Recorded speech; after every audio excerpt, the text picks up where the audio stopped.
This is supposedly the best highlight. 30 World. seconds. Okay, so you don't like. According to Chad Champion. I don't think this is the best highlight. This is pretty funny though. Okay, I haven't seen it yet. It's what was on my timeline. Okay, so you don't like it when your wife covers up. You like when men look at her? Yes.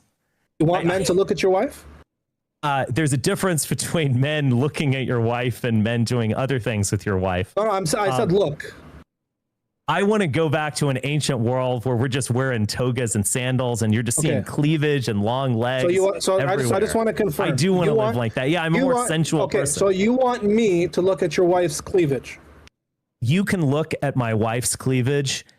Okay, so you don't like it when. I kind of want to watch the very beginning though.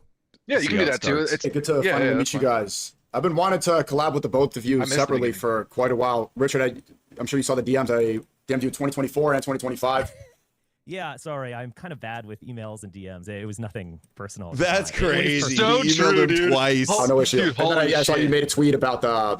That is so fun. It really is true. He is bad at that type of stuff. Yeah, I was just gonna say, Sneako's red pill on the Richard being impossible to get a hold of fucking question. That's actually crazy. Yeah, Dude, yeah. wait. Did Sneako somehow become based in the last 5? Wait. Yeah. Hold on. Let me pause. Wait. Maybe Sneako is smart, guys. Maybe he's actually a genius. He figured it out. That's so funny. It is very true. Me and Ambalik joke about this actually, about how Spencer is like a little Difficult to get a hold of. He's not. Well, it's not that, but it's just like No, like it's not very up. He's not very OCD about checking and replying to everything in his DMs and stuff like that. The anti-Zionism thing, conflating it with like the leftist idea that anti-Zionism is separate from being anti-Judaism, and we could have that discussion. I know Orthodox Muslim, I've been wanting to speak to you for a while. They are very happy that you're here. They've been saying that we should have collabed for a long time, and so a couple of things to discuss. I think there's just a couple separate ideas, so maybe we could lay out some of the topics of discussion for today. Richard, how about we start with where you think there's a point of contention? Well, I've noticed among leftists that they want to de-Judify Zionism, basically. They either want to say that it is an episode in European colonialism, or they want to say that it's the aircraft carrier of the U.S. empire, basically. Washington just benefits from Israel because we use it to attack enemies and steal oil or whatever. I think both of those positions have a kernel of truth to them, but I do think they're fundamentally wrong. I think Zionism is a full expression of Judaism, and I don't think you can understand it without that. And thus, if you are going to attack Zionism, you at some point have to attack Judaism. And the left is totally unwilling to do that. No, I probably lumped you in there with like Elon Omar or whatever. Hold on. No, it's not just the left. Sneako in all of his ilk are the ones always saying Zionism's not Judaism. That's their mantra. Sneako says Judaism is a beautiful religion, and he thinks the Torah was given to the Jews by God. So when he says the left, it's the reference to that tweet of Spencer's the other day where he's like, oh, it's literally not Judaism or whatever it was, where Sneako and Elon Omar and I think Mandani was on that picture. That's what started this debate, is basically like Sneako saw that and was all like, well, I don't think that, basically. Yeah, they have two deflections that runs cover for Judaism. They say Zionism's not Judaism, so don't blame Judaism. It's not its fault. And they also say Judaism is satanic, or they secretly worship Satan or Baal, which Sneako promotes also. That's also a deflection from Yahwehism, which is really just Torah Judaism. So good call out. Great, off to a great start. Finally talking to sense into Sneako. About time he hears it. Obviously, you can prove me wrong. I think that is worth saying. Like, they are fulfilling prophecies in the Torah. And so if you do find this problematic, which many do, you need to start to be more skeptical of the Torah. I don't think they're willing to do that. Many leftists are atheists, and they're not willing to do that. Muslims aren't willing to do that as well, because the Torah is ultimately sacred. Christians, a lot of Christians, particularly Protestants, take that, they get it. And in a weird way, I agree with fundamentalist Protestants. I just don't believe them. Yeah, go ahead. Great start. So you said Muslims are also in the same camp because they view the Torah as sacred. Can you just disambiguate what you meant by that? Well, I mean, Islam is obviously created hundreds of years after the compilation of the Hebrew Bible, but it's a sort of sequel or continuation of Judaism in the sense that you are descended from Ishmael, who's descended from Abraham. And, when Muhammad made his night ride, he went to Jerusalem. And I don't think that's a coincidence. It's sort of, you know, in much in the same way that Jesus comes to Jerusalem on a donkey. They're all, both religions are kind of going back to their source. It's, I mean, I guess I would think of it as Judaism as, no, it's like the source code. Christianity is Judaism 2.0. Yes. There are some significant differences, but it's derived from Judaism. I mean, Jesus is a rabbi, and Islam is 3.0, a new version. There it is. Okay. And all of these things are written by Jews as well. That's just the very basic everybody needs to get. Yeah. So, all right. Anybody that goes astray of that are missing the mark. That's the baseline right there, okay? You're right. Nate Live in the chat said that he won already. He did. Perfect. I think you have a very confused idea of what Muslims think, to be honest, with all due respect. So no, we wouldn't say that. Because wrong. Oh, we believe in the Quran, and it's like a little bit different. Islam from within, we don't think that we're a continuation. Rather, we think rabbinical Judaism is a ideology that broke off from Islam. Christianity is an ideology that broke off from Islam. And the Torah, you think you're a continuation of Judaism. So I agree with you. It's even stupider. Extent. They think that Moses and all these people were Muslims the whole time practicing Islam. You think that Islam has just always been Judaism. Your wannabe Judaisms. Yeah. It's like projecting back, and it's projecting history backwards through the text in the same way that Christians do with the Old Testament, reading Jesus into the Torah. Islam does the same thing, reading into the Torah that Ishmael actually was, the rightful heir, basically. Everybody was Muslim all along. They just didn't know it until 1,000 years later when Islam and the Quran happened. Then we realized, oh, we were Muslims all along. They always do this too. Oh, you don't understand Islam, and then say this every time on the spaces. This would be the conversation, and then Spencer's looking like, oh my God, are you really this stupid? Is inherently Zionist. I mean, there's no doubt about that. If you open up the Talmud, you look at what the sages say, the Tanaim, the rabbis. I mean, it's very clear. The Jewish objective is to have a Jewish state. The Messiah will come. He will rule the world. They'll have, however many numbers of slaves. To the Talmud, according to the Torah. Yeah. Why are we blaming the Talmud? Dude, according to Zechariah. Just prove Spencer's point. You won't criticize the Torah. That's why you're focusing on the Talmud. All of that is from the Torah. Yeah. It's from Isaiah. It's from Zechariah. It's from Psalms. It's from all these. That's where this is from. They didn't just pull that out of their ass. And the original intention for those verses, for those prophecies, were not that it was reflecting Islam or predicting Islam, you idiot. A 7th century Arab religion. Like, oh yeah, definitely. Totally. That's who they were definitely writing it for. The authors were totally doing that for sure. Torah within an Islamic lens, I would say it's not Zionist. Oh, an angel gave it to Muhammad? Yeah, okay. Sure. And the land promised to the Israelites is really promised to Muslims, Israelite Muslims, not on the condition that they are Israelites per se, but on the condition that they are Israelites and that they keep the commandments and not break God's covenant. So if you keep God's covenant, God will give you the land and you are worthy to have the land if you're loyal to God. If you're not loyal to God, whether you're an Israelite or not, then he's going to give you to your enemies, which what happens with the Israelites. So you think it's all real, their covenant was real, the stories are real, but then they disobeyed. So now it's not real anymore. Like, bro, you're affirming the Israel Torah. Does exactly. Exist. Thanks for proving what Spencer just said. Yeah, and hold on, Israel does exist today. So in that logic, doesn't that just prove that they should, if that's true and Israel does exist today, then doesn't that just prove that God wants Israel to exist, dude? Under their own framework right here? It's just very dumb. Yeah. God sends them into exile because they're not worthy of having the land. So I would say Muslims have an inherent ownership to that land, not just to the land, but to the whole world. I understand your perspective. I mean, you have to be honest here, though. When this might make perfect sense in your mind and among your colleagues and friends, but if you tell an average secular person that Christianity broke off from Islam and rabbinic Judaism broke off from Islam, I mean, they're going to look at you funny because it seems like you're looking at this backwards. And so the things that were of the recent past are kind of closer and you're assuming that those are original. Now, I understand you're a sincere believer. So I understand, but I'm just telling you that many people might find that a bit discombobulating. I'm objecting to that though. And I'm saying this is a claim that we could historically substantiate without assuming the conclusion of Islam. Okay, so do you? Let me ask you a couple of questions so I can better understand. Are you going to historically prove that the Quran came before the Torah? Because that's what you would need to do to debunk this. In the same way that you're familiar with all this like Christian apologetic arguments and Cope about all this stupid stuff on, why actually it is talking about a virgin in Isaiah and things like this. They have a whole like I could call it like a Islamic apologetic industry of providing arguments like this and things like that, where they like relate it to like basically like shoddy apologetic scholarship in the same way the Christians do.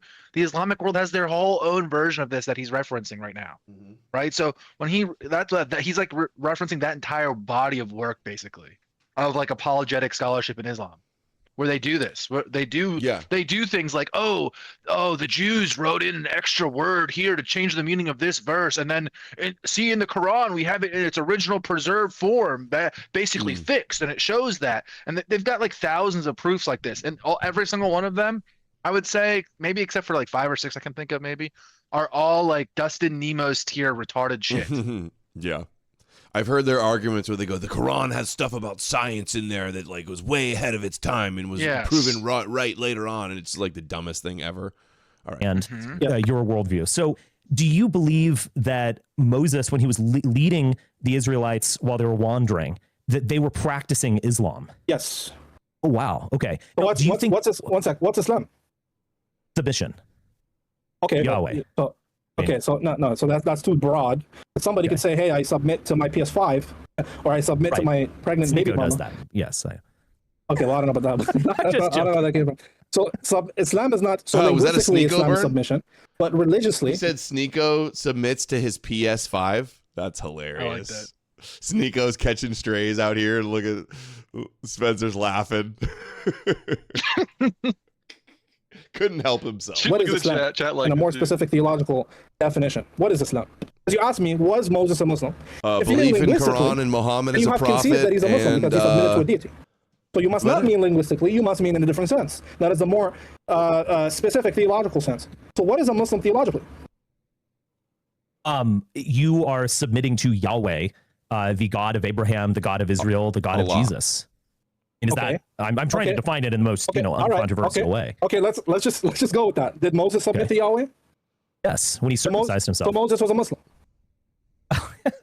You just said, was Moses a Muslim? And I said yes, and you just like laughed like it's so ridiculous, right? Well, what was he called? Just 1 second. Then I asked you to define what a Muslim. I understand. Did Moses supposedly write the Torah, and did the Quran not be written down until 700 or way more than that? But 1,000 years later. How do these guys not get this argument? How stupid and silly this argument is, that how no serious person is gonna. I mean, they think it's true, and then they read everything backwards into it. That's all that's going on here, and it's like their brains are like hooked on tag, dude. Like it really is like how they just think of the whole world and how they read everything and study everything. They need it. Like, what if I wrote some book down, claim an angel came to me and said, this is my new greenism religion, and we're the Moses was always a greenism. He was a greenite. Yeah, well, that's the equivalent. So two things. It's kind of like CI. Like this is all ancient versions of CI, basically, where they're saying like, "Oh, we're the true Jews now." You know what I mean? That's like weird ancient version. But he's not even version. saying that he's his descendant of Moses, though. I know, but he's saying that like, oh, we have the covenant now, and we're the true Jews.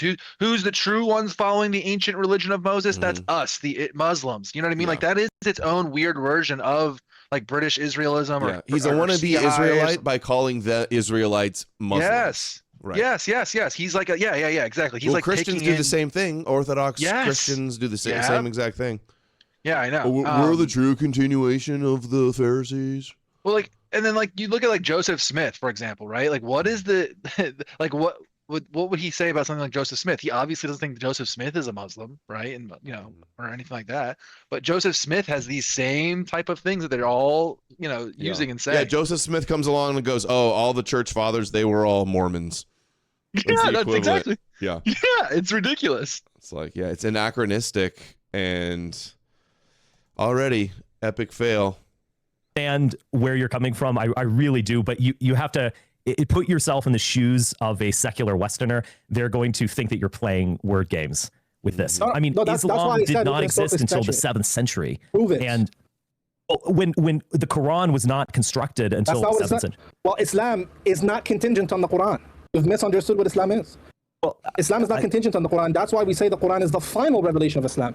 If the Quran is the final revelation of Islam, then Islam can't possibly be contingent on the Quran. So if you're telling me, oh, well, you have to look at it from how the Western sees it, or the foreigner, or the secular. So what, before the Quran, Islam was based on the Torah and Christianity?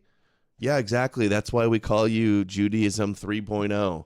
This is why I don't even want to bother debating Muslims, because this is what they do. If they can't even admit to this, why even go any further? They lose the debate on this point from out the gates. You say Seriously. That until you see. Wait until you see what he says about historical Jesus. I think that you could smash.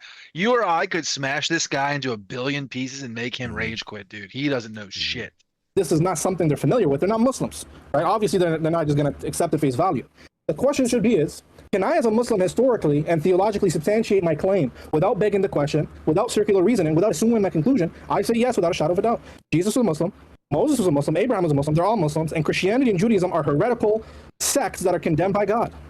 Do you think that Jesus was the Messiah foretold in... Christians do the same thing too. They go, Judaism comes after Christianity. Christians are the real Israelite religion, and the real Judaism and modern rabbinical Judaism is heretical and a break off from true Christianity Judaism. They do the same exact thing. It's so dumb. Yeah. And it's so cucked. It's just like wanting to be Jews and have the Jew thing so bad. Well, it's also like, it's absolutely like, it's crazy that it's in the context of the question here that where Richard's basically saying, Islam is part of Abrahamism. It's part of the same tradition. It's part of Judaism. And his reaction is, no, it's not. It is. But then he goes and proves directly the point that was being made by saying, actually, all those things that you're calling Judaism, that was actually Islam, and that was us. Therefore, proving the entire point of what we're saying. And Christians do the same thing. Zechariah and other, parts of the Hebrew Bible, that he was from the house of David, that he is the anointed one. Do you believe that, or do you? Yes. So I think Jesus is the Messiah. Okay. Now, whether Jesus, according to what we find in Christian literature and our biographical material that exists, such as Matthew, Mark, Luke, and John in the Gospels, Jesus doesn't quite fulfill what the Old Testament says the Messiah will fulfill. So the only reason there's some fulfillment. Okay, number one, they're not biographical; it's mythological. And he just said, he said he thinks Jesus is the Messiah, but then now he's saying he didn't fulfill the Old Testament prophecies of the Messiah. What are we doing here? It's a stupid view, but this is how he is accurately articulating the Islamic view. They basically have this really weird view where essentially they say Jesus is the Messiah over and over and over again in the Quran, but they have this view where the gospel, not because of anything the Gospels say, essentially. They essentially accuse, Paul in the Gospels of corrupting the true story of Jesus, is like the shortest way I could explain it. We should do like a Quran read. It's actually not that bad. Vague to be. The fact that he's already saying, yes, I believe somebody is the Messiah, to believe in the Messiah, so is that the Muslim Messiah according to him? It's not the Jewish Messiah. That's funny. Yeah. You want the Messiah from the Torah prophecies to rule the world. All right, you're Jewish. You're a rabbi, basically. Specific fulfillments, for example, Matthew says Jesus came riding on a donkey into Jerusalem. Right. This was to fulfill what Zechariah says: "Behold, Jerusalem, your king comes lowly riding on a donkey." Now, besides the fact that Matthew misinterprets Zechariah and has Jesus ride two donkeys, however the hell he did that, I would say that a man riding a donkey in Jerusalem is not enough to substantiate he's the Messiah. The Messiah is not supposed to just ride donkeys. I could ride a donkey. You could ride a donkey. He's supposed to be a king who will restore Israel. So that's why I only believe Jesus is the Messiah. This is because the Prophet Muhammad tells me he's the Messiah. Jesus didn't really ride in on a donkey, but that's not fulfilling prophecy because anybody could do it. They made up the triumphal entry all based. It's not just riding in on the donkey in Zechariah 9:9 that's there. It's Hosanna. Hosanna is a prophecy when they say that, Hosanna, and them having the palm branches, and there's another Old Testament verse reference there as well. It's all fake. He's acting like Jesus is real and really rode in on a donkey, but that doesn't mean anything because anybody could do it. There's nothing in the Gospels that would convince me Jesus is the Messiah. Fascinating. So is Muhammad the Messiah? No, Muhammad is not the Messiah. So if we just want to break that down a little bit. Okay. Messiah in the Hebrew Bible, linguistically just means anointed one. As a matter of fact, the awaited Messiah that the Jews are waiting for is never called Messiah in the Hebrew Bible. He's called a branch. He's called the seed of Jesse. He's called Prince David. He's never called Messiah. But other people are called Messiahs. The priests are called Messiah. Cyrus is called the Messiah. David is called God's Messiah. He's right about this. So if you mean, is the Prophet Muhammad anointed? Is he anointed, chosen by God? I would say linguistically, yes. Is he the Messiah, the awaited as Christological figure? I'd say no, that's Jesus. Okay. So in that, but I thought you just said Jesus was an I wish I knew incomplete Richard was Messiah. doing this. I would have I said this to him before. there's nothing in the Gospels that would convince me, as somebody just reading the Gospels, not contingent on the Quran, that Jesus fulfills messianic prophecy and profile. Oh, I see. But I with believe the he's a Quran- Messiah because the Quran says he is. Hold on, pause. Because real I quick. have Just demonstrated and important thing established that about the Quran is eschatology revelation from for God. Islam is that they believe that he doesn't any prophecy in the Old Testament that Jesus didn't fulfill. Okay, to the Muslims, they believe he's going to fulfill when he comes back. So they take so basically you have the first coming of Jesus and they say, oh, he may or may not have fulfilled any of those prophecies, okay, in his first coming, but he's still the Messiah. And on his second coming, that's when he will fulfill all the rest of them, basically. So so in the Muslim brain, anything that they could point to, like the donkey, oh, he didn't fully perform that prophecy, or any of the midrashic prophecies that we're familiar with, any of them that they can point to like that, and they can say, oh, look, he didn't actually fulfill that. They claim that he will then fulfill that basically in the second coming. So they like push it back, if that makes sense. That's why they're able to do this. Hey, how do all the CI Christians out there, all the wannabe Israelite white guys out there, this is how you look to us. You look just like this guy. You look like the black Hebrew Israelites, a bunch of wannabe Jews on the level of these guys. And that's also in the Hadiths mostly that I'm talking about. Just so everyone knows, I'm not like citing the Quran mostly. It only hints at that is in the Quran, but the Hadiths go into this in depth. That basically, like all of the Jesus prophecies that were not yet fulfilled will be fulfilled on his second coming. So that's how they view it. So, and they think that the Gospels were basically corrupted. It's true, therefore its content is true. Therefore, if it says Jesus is the Messiah, then Jesus must be the Messiah. So are you waiting for the Messiah, another Messiah, or the second coming of Jesus? I believe that Jesus does return in the Islamic, sort of parallel to Revelations, the end time scenario. Yeah, we believe Jesus is going to come back. We believe in the second coming, yeah. Oh, okay. Yeah. This is all fascinating stuff. So in terms of rabbinical Judaism and Zionism, the modern state of Israel, etc., you think that these are heretics in the sense that they rejected Jesus, they rejected Islam, even though they had a chance to convert to Islam with the coming of the Quran and Muhammad, etc. And so they're just waiting for their own Messiah that is never going to come. They keep missing it. They're waiting for the Antichrist. Waiting for the Antichrist. Oh, interesting. Yeah, so they're waiting for who they think is the Messiah, who we know is the Antichrist, and who we know that the Antichrist in our eschatological tradition will have a number of followers of Jews. Most of his followers in the end times will be Jews. These people are so dangerous. So dangerous. People that act like they know. We know he's the Antichrist. We know this. They want their religion to take over the world, and they know it's true.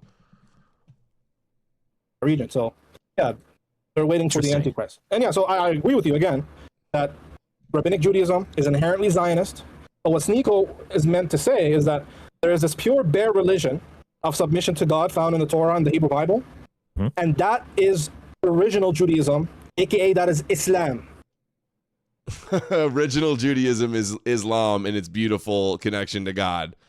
See, it's literally word games. Like, I mean, yeah. That's how else could you describe this? Just like objectively speaking from an outside observer, this is just playing word games. You're just interchangeably using the terms Islam and Judaism whenever you want it to fit your narrative. If you don't like it, then it's Judaism, and if you do like it, then it's Islam. Like that's basically what you're doing. Yeah. So very clearly, Christians and Muslims can't actually oppose the roots and foundation of the Torah. Original Judaism or original Christianity. I want to clarify my position on that because based on Richard Spencer's tweet conflating my belief with like the leftist Muslims who say that anti-Zionism is not anti-Judaism, and then of course we all know the Torah Jews who say free Palestine, but my belief is that Rabbinic Judaism replaced it, and that this is the new religion, and that's a falsehood. And so I think that leftist Muslims will.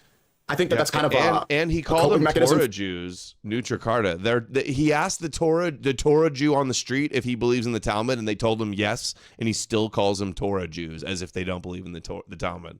And they still believe in all the same things, Davidic monarchy ruling the world and all these other things. They just believe it in a different order. And it's based on the three oaths argument in the Talmud. Anyone can look it up and see what I'm talking about and see that it's not that crazy. They're still Zionists.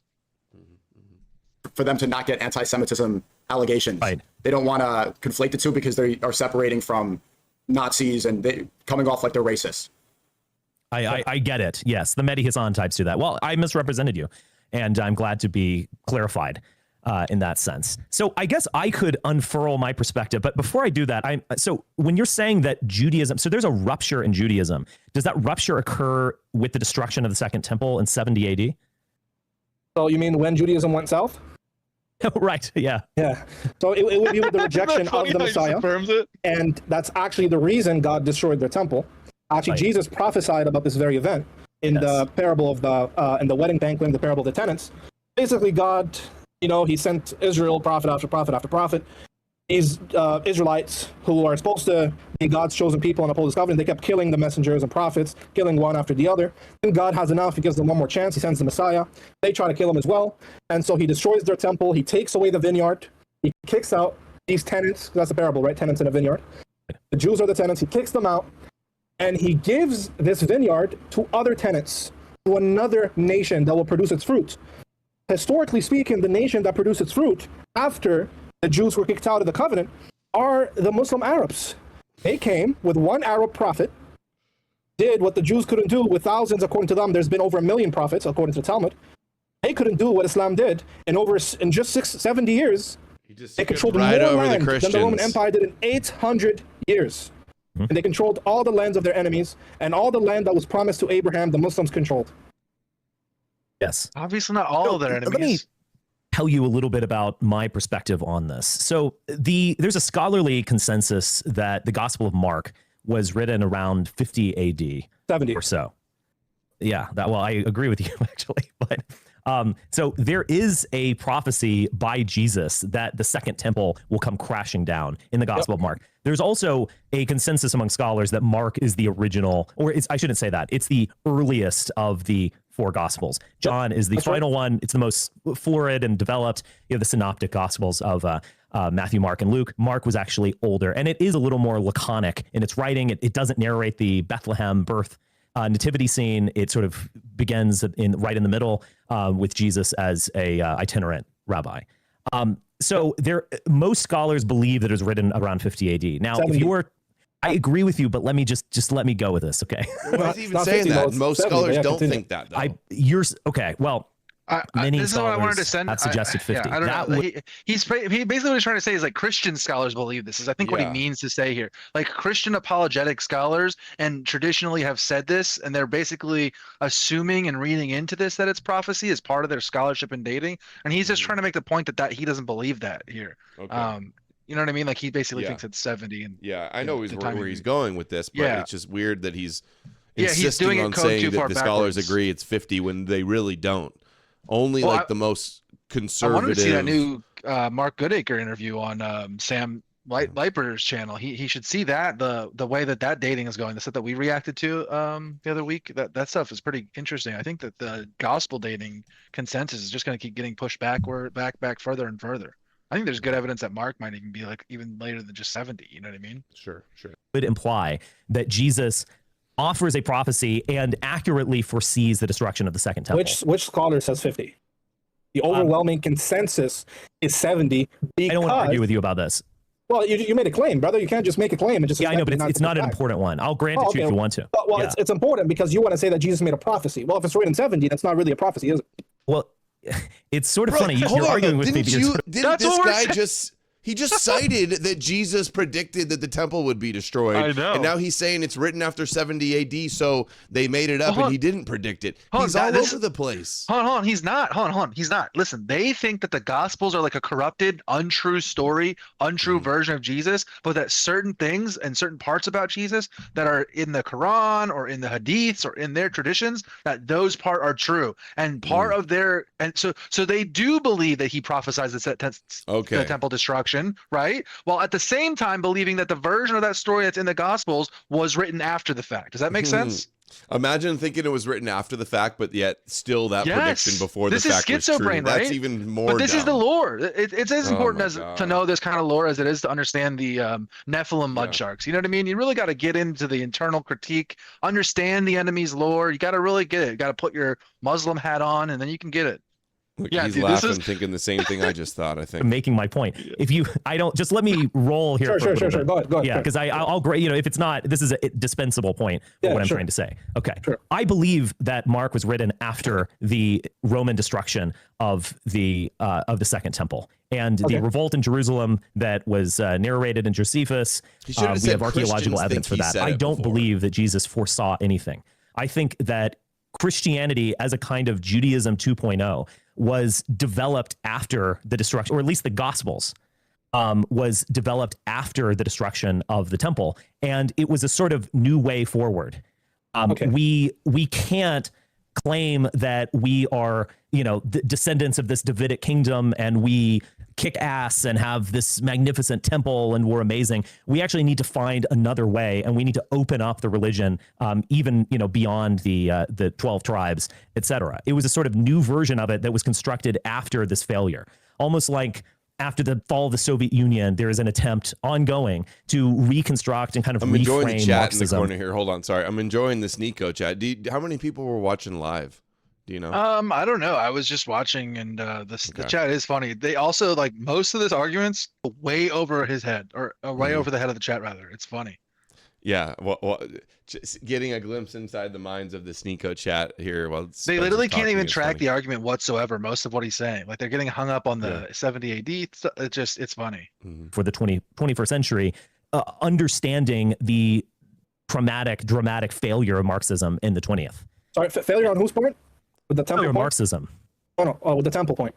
With the temple, I don't believe that Jesus, as he is depicted in the Gospels, ever existed. I think Jesus is a literary figure, much like Hamlet. Brother. Hey, so there's no evidence for Jesus outside of books about Jesus. Yeah. So I mean, I don't know what to tell you. No problem, brother. So he's not mentioned by many Roman historians who covered the time. So here we go, dude. Let me tell you. You see how they react, just like the Christians. Okay. To say Jesus didn't exist, is a historical blunder, brother. No serious historian believes in Jesus mythicism. It's a joke. The evidence is overwhelming. They do this every time. Why? They do this every time. Appeal to Bart Ehrman's, appeal to consensus. The double fallacy. We're doing Muslim Bart Ehrman every fallacy, time. dude. They think this is their kill shot too, to shut it down. This is literally what they teach all of them. Everybody agrees. Nobody doubts it. Oh, blah, blah. What did he say too? With all due respect, dude, you're totally retarded. Oh, you're making a historical blunder. I'm a real historian. What books have you read on Jesus mythicism, dude? I'd like to know.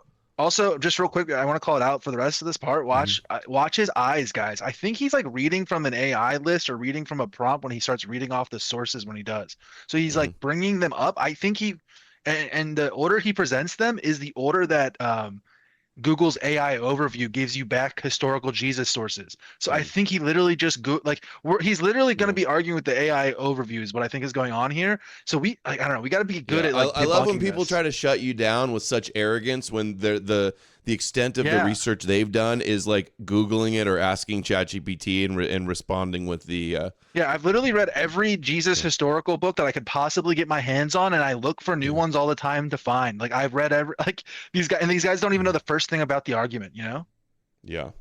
Let's see. Well, Richard's going to push back on this. Because the existence of Jesus satisfies our rigorous historical criteria for authenticating historical events. Jesus is independently attested by multiple early sources. Josephus? Yes. I don't take the Gospels as an attestation of Jesus's Why existence. wouldn't the Gospels be attestation? Well, do you think that Hamlet existed? I don't know who that is. Oh, well, Shakespeare has a famous play called Hamlet. You probably heard it. Yeah, that's fine. Yeah. When I traveled to Denmark, one time, this was many years ago, there's actually a castle, and there's supposedly Hamlet's grave. Oh, this is where he might. I don't believe that in the slightest bit. Hamlet, as he exists in our imagination, exists in words. He exists. He speaks English. He was born in 1600 in London. I'll tell you the difference. Okay. Yes. You're assuming that the Gospels are not biographical material, which most historians agree that the Gospels are ancient Roman biographies. That's point number one.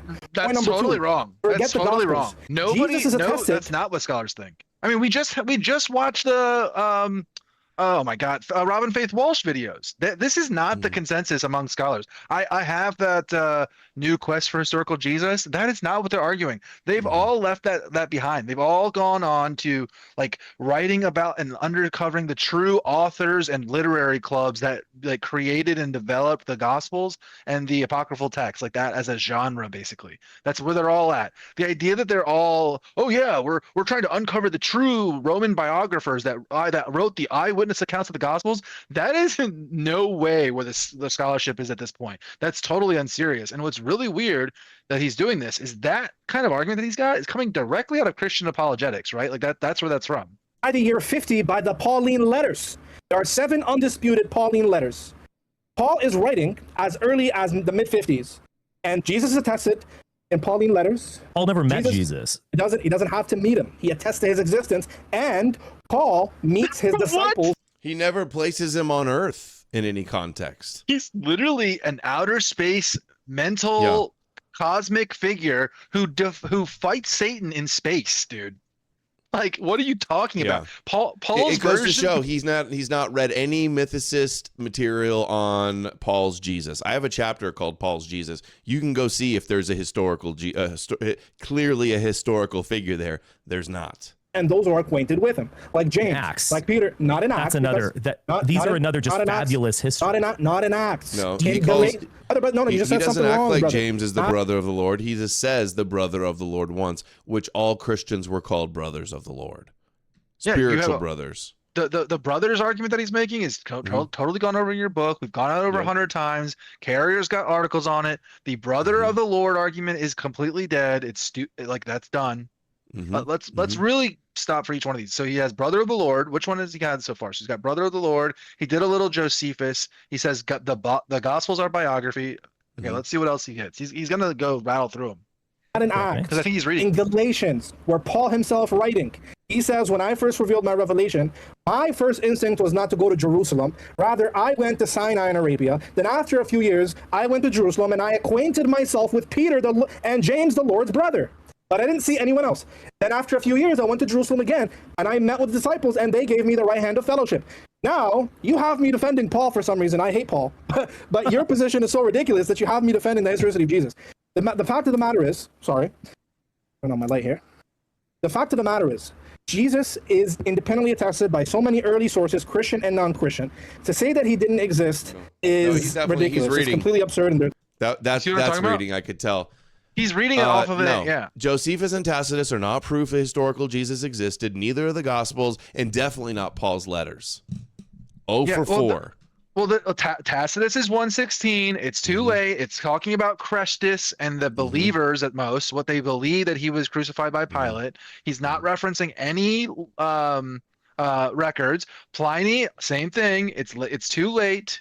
And it is referencing what Christians would have believed. Josephus is 93, 94 at the earliest, and it is not a contemporary. And the leading scholar, forgery, and it really is just a forgery too. I get that it's forgery, but there's two different messages of Jesus. Okay, the first passage is full of Christian interpolation. The second passage isn't even talking about the same Jesus. It's talking about a totally different character. So it's definitely not on any of those. So let's go back to the first one. The first one, according to James Mason, the absolute undisputed leading Josephus scholar in the world, he says it provides no historical value and no value in determining Jesus's historicity. It only, he says, determines what Christians may have believed and how they acted at the time. Now, he's not a Jesus mythicist or anything, but he's not a historical Jesus believer because of Josephus. He, the leading Josephus scholar, Steve Mason, tore apart T.C. Schmidt's book over this. Okay, and he says that there's absolutely no evidence for T.C. Schmidt's claims that Josephus is using eyewitness accounts or his own spy network, and that's where he's getting his reporting from. There's no evidence for any of this. It's all bullshit.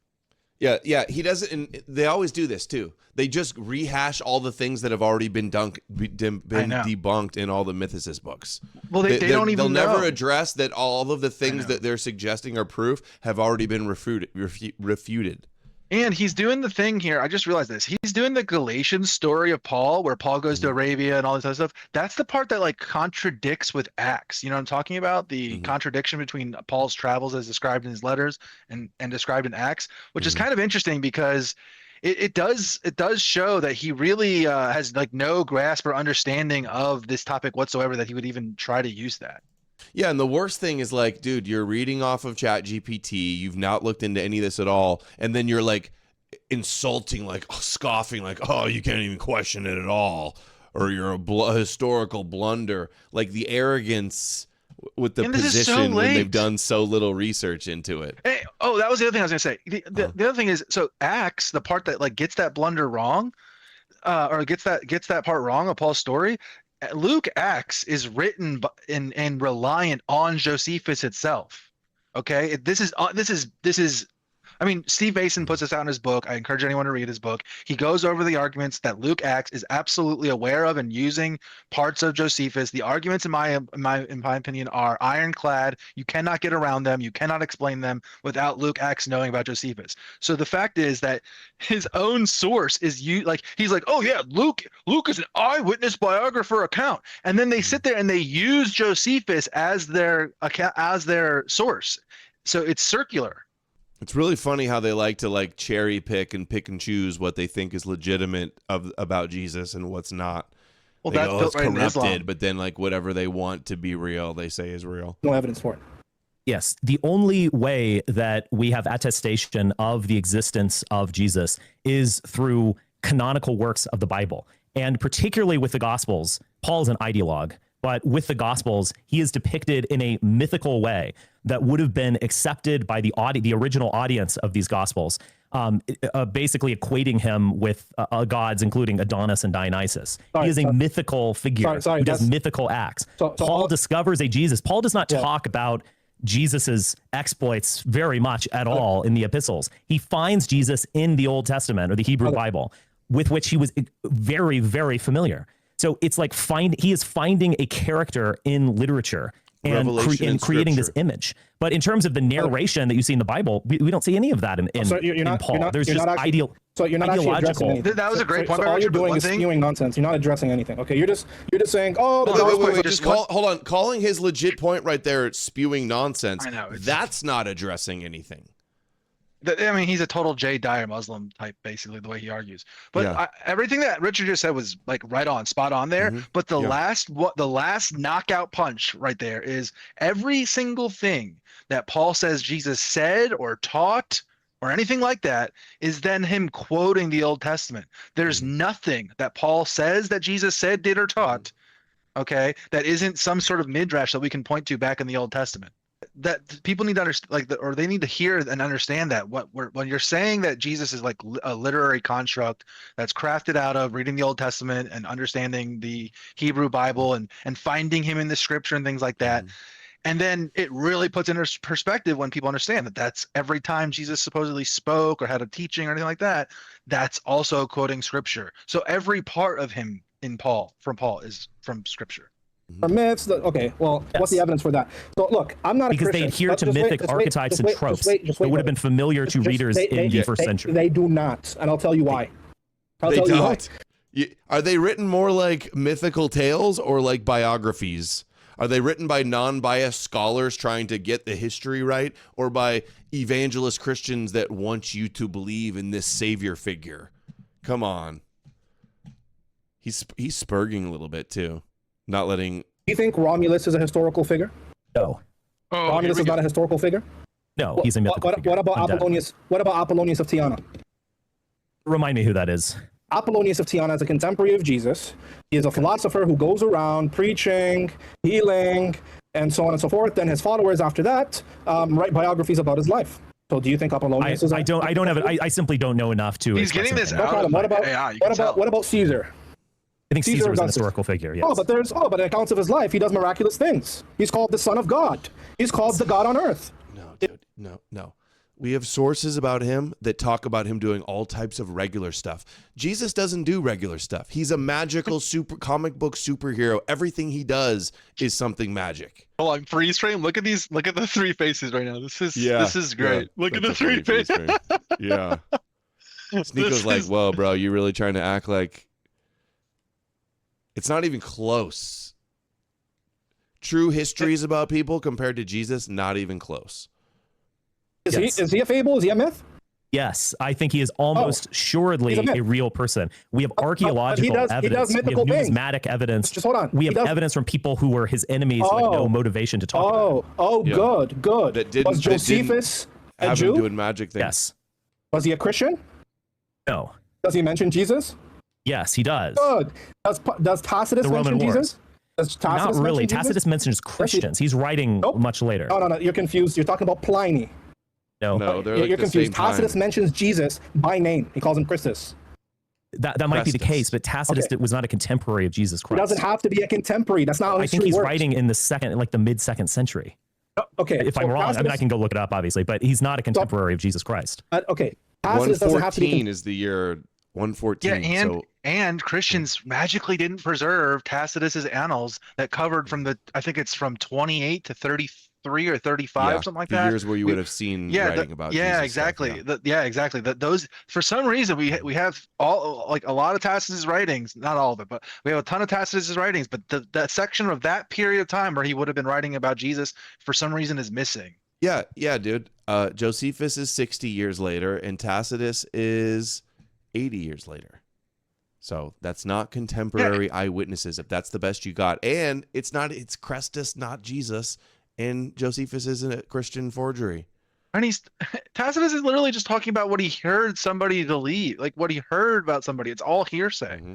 He's just, there's I think that he's basically describing like a sect of Judaism, essentially, like apocalyptic Judaism in that whole part, right? Like that's what he's talking about. And they don't know enough about the different types of sects of Judaism to know the difference between Christians and non-Christians. That's why he's basically describing it in that weird hearsay. So your evidence is that bad with Josephus and Tacitus, and you're still going to act like it's insulting to even suggest that that's not just that, but no historical Jesus scholars are doing Tacitus, Pliny, and Josephus anymore. They've all moved on. We talked about this a bunch now, right? Like they've moved on. They've left this ground. The only ones still doing this are people that are just Googling the answer and getting their answer from Google, like or ChatGPT. Ehrman even says, you can't use Josephus as proof Jesus existed. Or Tacitus, he thinks that Tacitus was referencing if Tacitus was referencing Roman records, then and we could figure that out, then it would be good, I think, is the argument that he makes. People existed. For example, do you think Alexander the Great was a historical figure? God, yes. Really? Dude. Is there anybody in his life who attests to his existence? I gotta clip this part out. What do you mean by that? Again, as I explained, is there just hold on, brother, Carrier's chapter on this demolishes the argument. Contemporary to Alexander to the existence of Alexander? Yes. Who? I don't know offhand. You don't know. Brother, the earliest biography I'm about not Alexander ChatGPT, brother. I mean, but you make it. You're making historical claims. You should be able to substantiate your historical claims. Well, if I had time to substantiate this, I could. You asked but if he speaking existed. lies. That's, there's lots of evidence he existed, even if we don't have the original written at the time when he was alive. It was long before Jesus was around. So, dude, this is how you know Alexander it's low tier founded apologetics. Cities. He had other people writing about him. Like he was like, this is ridiculous. Again, Carrier goes over all of these arguments. He goes over every single one of these figures from Alexander to Caesar and all these things. And he compares what we have for those people, comparing them to Jesus. Do we have journals of their companions? Do we have writings from these people? Do we have coins? I mean, we have cities named after Alexander for places he conquered. You know what I mean? And the people he's conquering are writing about him. Like, this is ridiculous. It's not even close. What is he going to do next? He's going to be like, there's 25,000 manuscripts for Jesus and only blah, blah, blah for Alexander or Caesar or whoever. They do that too. Well, we have like references to works of people that were like following him and having that were his official historians, and we don't have their work. That is true that it's lost. But we have other sources that are referencing those works. Yeah. And like it's not so just much about based him on the is just text. like real things. It's not all magic. Yeah, exactly. It's not like he was, exactly. He didn't come from the heavens. A high obstacle to clear right there. But no, for historical figures, for us to know that they exist, yes, numismatic evidence for political leaders is powerful. We don't have anything like that. All of that comes in terms of the images of Christ come later. Archaeological evidence, direct. Could we find a diary of someone who witnessed an earthquake after the after the crucifixion. We don't have Brother, anything resembling this. You're not actually dealing with the evidence. Is Jesus' existence independently the Gospels can't be look, evidence. Okay, just look. You said the Gospels can't be evidence. Why? Because they're canon. Do you think Shakespeare is evidence that Hamlet existed? No, because that assumes that Shakespeare intends to write history. That's a difference.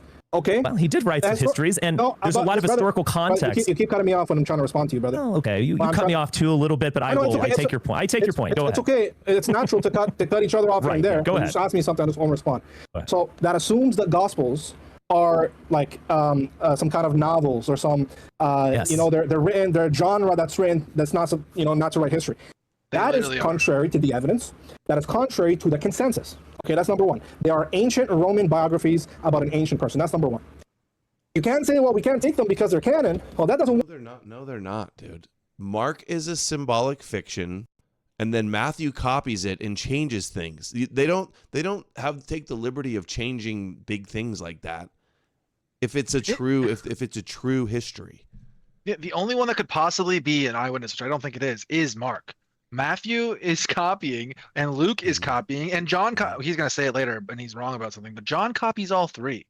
Because genius, they weren't canon when they were being written. They're not canon until the 4th century. That's when you have the Council of Laodicea, the Council of Rome, the Council of Hippo, the Council of Carthage. Then you have Irenaeus of Lyon in the year 185 tell you that these are our Gospels. There's 4 Gospels because there's 4 corners of the earth and all that stuff. Then you have Justin Martyr quoting them in the 2nd century. But when they were written, we're not thinking they're writing canon. They're writing a biography about their beloved Christ. So it's not just the Gospels, by the way. This is how scholars classify the source material in the Gospels. You have Mark, that's the earliest Gospel. You have Matthew and Luke, they rely on Mark and they literary dependence on Mark. That's called the synoptic problem. Then you have John. So Mark is one of his beloved followers trying to write a biography, but he left out the virgin birth on his biography. Does that make any sense? No. Does it make sense if he originally started as a heavenly figure? Yes. There was no baby with the heavenly figure. John is an independent tradition. So now let's look at our independent sources that mention Jesus Christ and his historical life. You have Mark, you have John, you have special M, the special material that Matthew uses that doesn't depend on Matthew, that doesn't depend on Mark. Special L, special Lucan material that doesn't depend on Mark. Dude, this is Bart Ehrman shit. He makes up all these hypothetical books that are completely unnecessary. See, there's a hypothetical M in Matthew that's different and new from what's in Mark. How do you know that the author of Matthew didn't just have Mark and then change shit and write new shit himself? They just make up.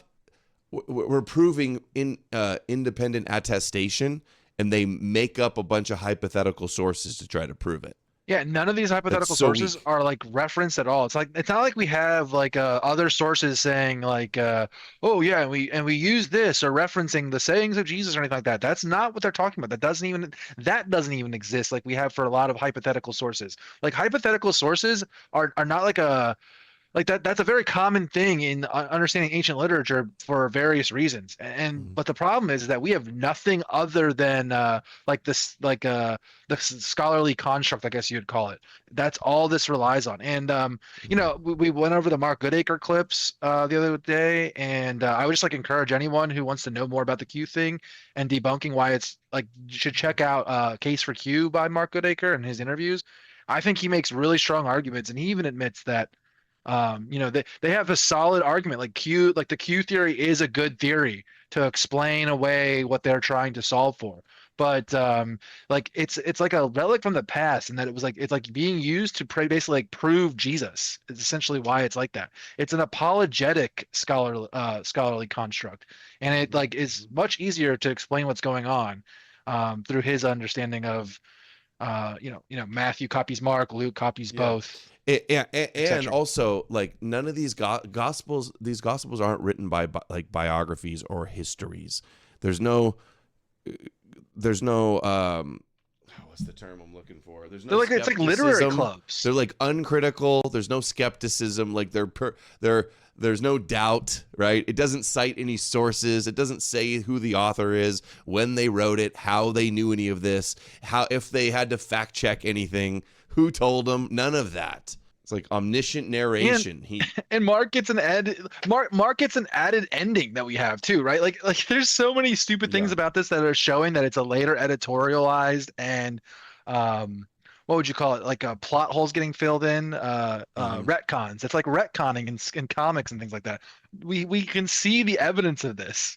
He's debating just like a Christian would say. This is if I were in a debate with a Christian, they'd probably be making these. Isn't this crazy? How much are they exact? He literally is doing Jay Dyer. It's like he's a Muslim Jay Dyer, straight up. I've never seen Jay Dyer say any of these things. He never even goes here. He just does tag with anybody that's not a Christian. Yeah, that's kind of true. Well, and Q, the material that Matthew and Luke use and agree with each other against Mark.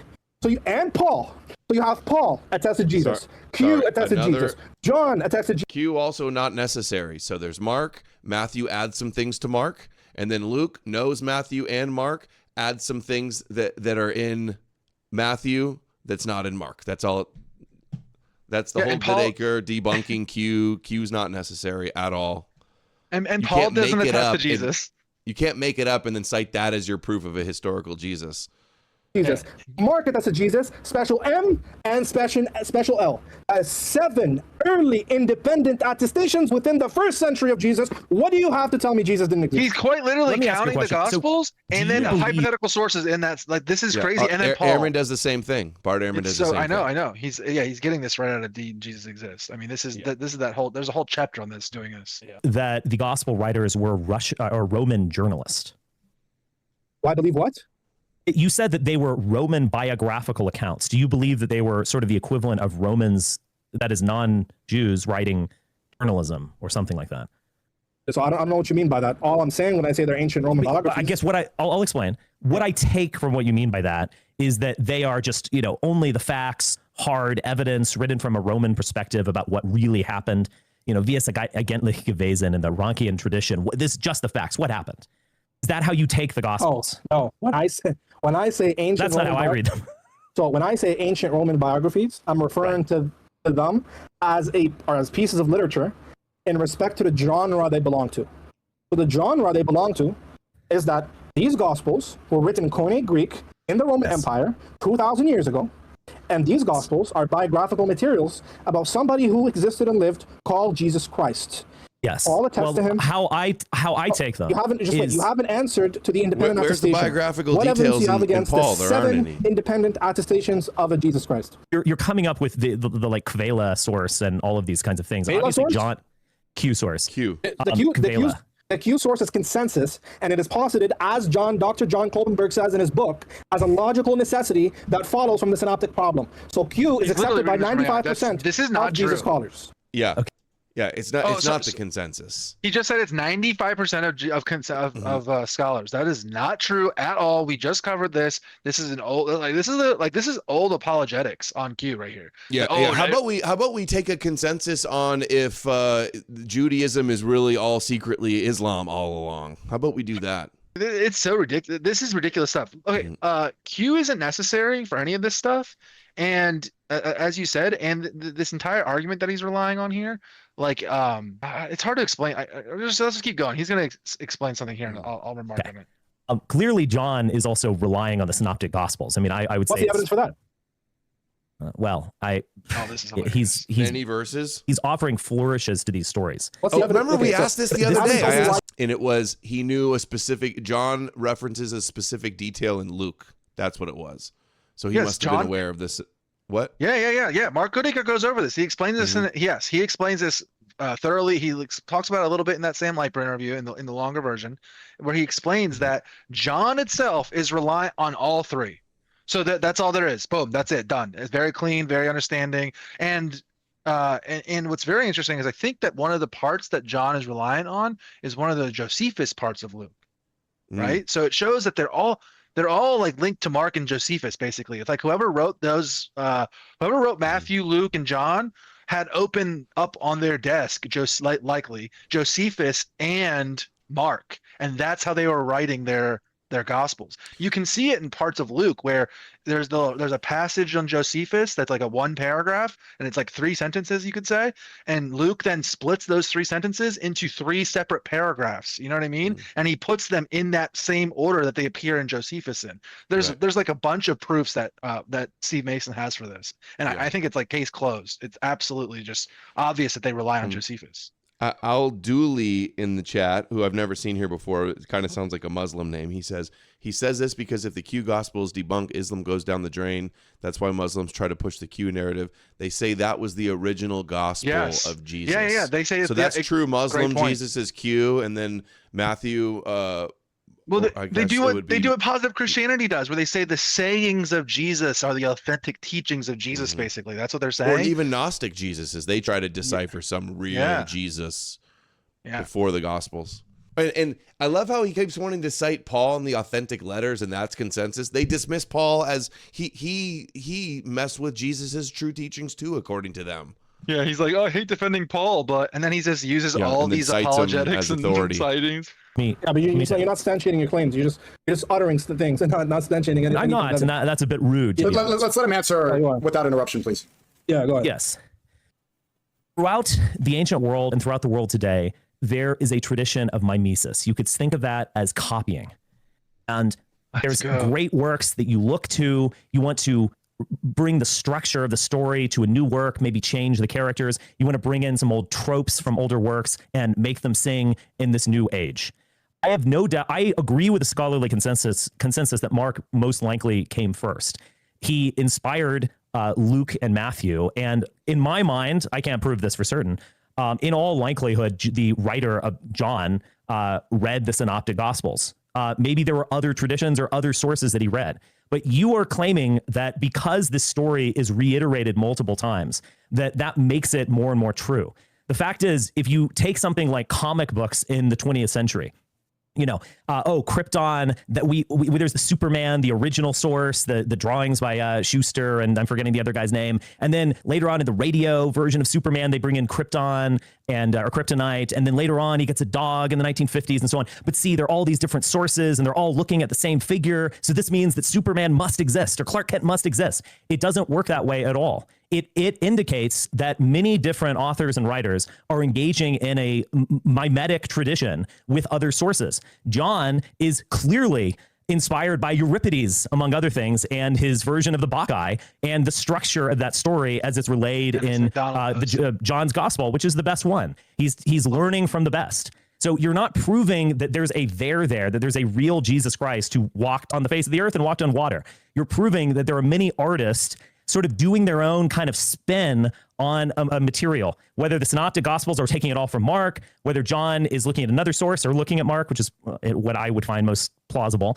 It doesn't matter. They're all sort of working on these different stories. Over my lifetime, there's been like 3 or 4 Superman movies, and they have a lot of similarities. There's sort of a key blueprint. There's been 25 James Bond movies. They're all sort of the same. This the other day. They all follow a blueprint, and they're all sort of referencing one another. I'm so None of glad that means that James Bond is a real man. Mm-hmm. You guys see how much Spencer gets the Jesus question? Yeah, on point. Everybody needs this right here. This is what we need people to be saying over and over and over again. Your religion is fake. It is Jewish. It is based on literary constructs. The Gospels and all of its literature around it is Jewish, and it's like it's Jewish fiction writing in the same like technological tech tree tradition that we see like modern Jewish Hollywood. Okay, the ancient version of Jewish Hollywood was gospel writing. Okay, and Quran writing. Okay. That's what it was. Yeah, it's good rhetoric, and this needs to be the standard. This needs to be anybody that's not doing this is like part of the problem in my eyes. Anybody saying anything deterring away from this line is missing the mark. Anyone trying to say that we're being divisive for bringing this up is themselves covering this up. If you are not, if you're somebody in the middle and you're saying like, oh, we just need to all get along and just stop the infighting and stop talking about this. No. This is all that matters right here. Getting this out in front. Oh, if I would be totally convinced that Jesus was real, if we could authenticate, I don't know, some sort of diary entry, a legal document, some sort of archaeological evidence. I'm not sure what that would be. But the problem with using the Gospels as a source is that these are brilliant, inspiring. I say this as a sort of atheist, Apollonian, and so on. I love the Gospel of John. It is a brilliant piece of work. I am moved every time I read these Gospels. Their symbolic coherence, their depth is actually amazing. I understand why they are read 2,000 years later. I think the same thing about Euripides and the Bacchae. I think the same thing about Oedipus Rex. I think the same thing about Hamlet 500 or 400 years later. They're great works of art that are taking inspiration from other from other artists, and they're creating a magical literary figure that captures the imagination. Sneako's audience is spurging hard right now. They're like, he's speaking out of his ass, yapping, Marvel. Yeah, wait till you see it. He's gonna deny Muhammad existing, and they're gonna freak out. That's funny. The figures that have captured the imagination, at least in the ancient world, are all sort of fictional. Are you going to keep going on forever, brother? Muhammad, etc.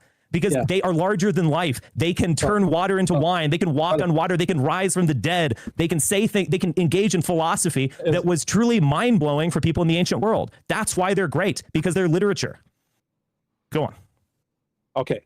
Well, brother, I just let you go on for I don't know how long, 5 minutes. I'll let you go on too. That was a fair amount of time. That was a fair exchange. You got it. Go for it. Just look. I want this to be a discussion, back and forth.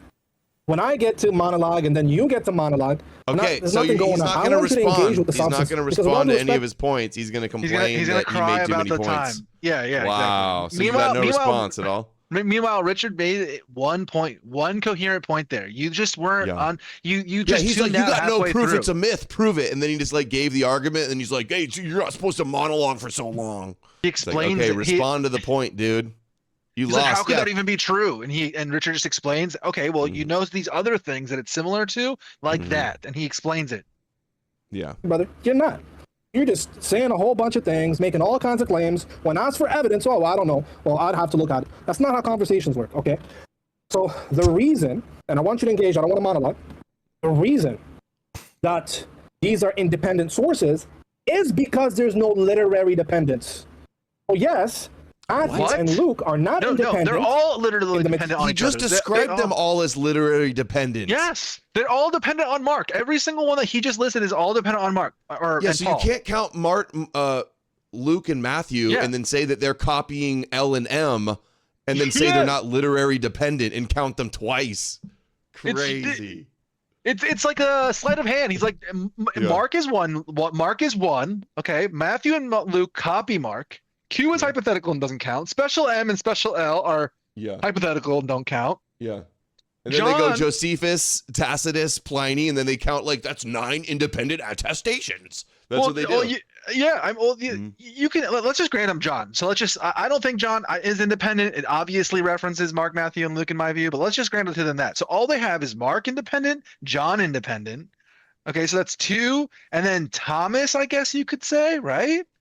And I mean, obviously it's not canonical, but let's just try to be as generous as we can. That's 3 at most sources that are, and then Paul. So at most he has 4 independent sources, and that's giving the most generous version. When in reality, if we were giving our version, it would just be Paul and Mark, right? Material they share with Mark, but we can't use them as independent sources for the things they say about Jesus because they get it from Mark. So they're dependent sources. But there is special M material, what scholars call special M, that is Matthean material that is not from Mark. So then Matthew is getting his information from somewhere else. Is any of that alleged material like anything regular, or is it all magical Jesus stuff? So you could say, okay, there's an earlier source, but that's all myth too. Just because maybe there was an earlier source that they knew about. Was that source still a mythical Jesus though? They don't even get to that. This is independent attestation because it's not dependent on Mark. It's another independent source. You have Matthew, Mark, special M, special L, Q, and Thomas, and the Pauline letters.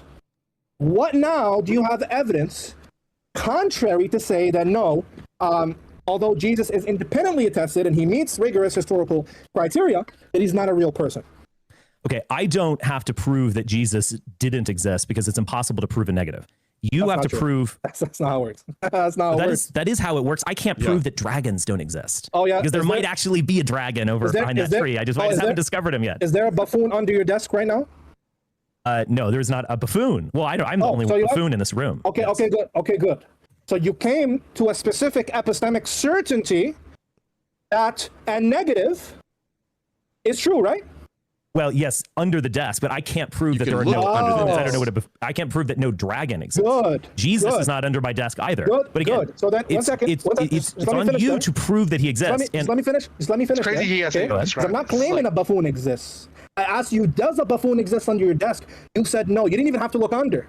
And you don't have to look under. Why? Because you don't have epistemic reason to believe he exists. Therefore, there is no justification or reason to think he exists. This is how you prove a negative. If there's no reason, sufficient reason to prove something exists or to come to the conclusion that something exists, we can therefore reasonably conclude that it doesn't exist. Do you have a problem with that? Oh my God, dude. Yeah. We can look under the desk, feel around, and go, okay, there's nobody under there. I checked.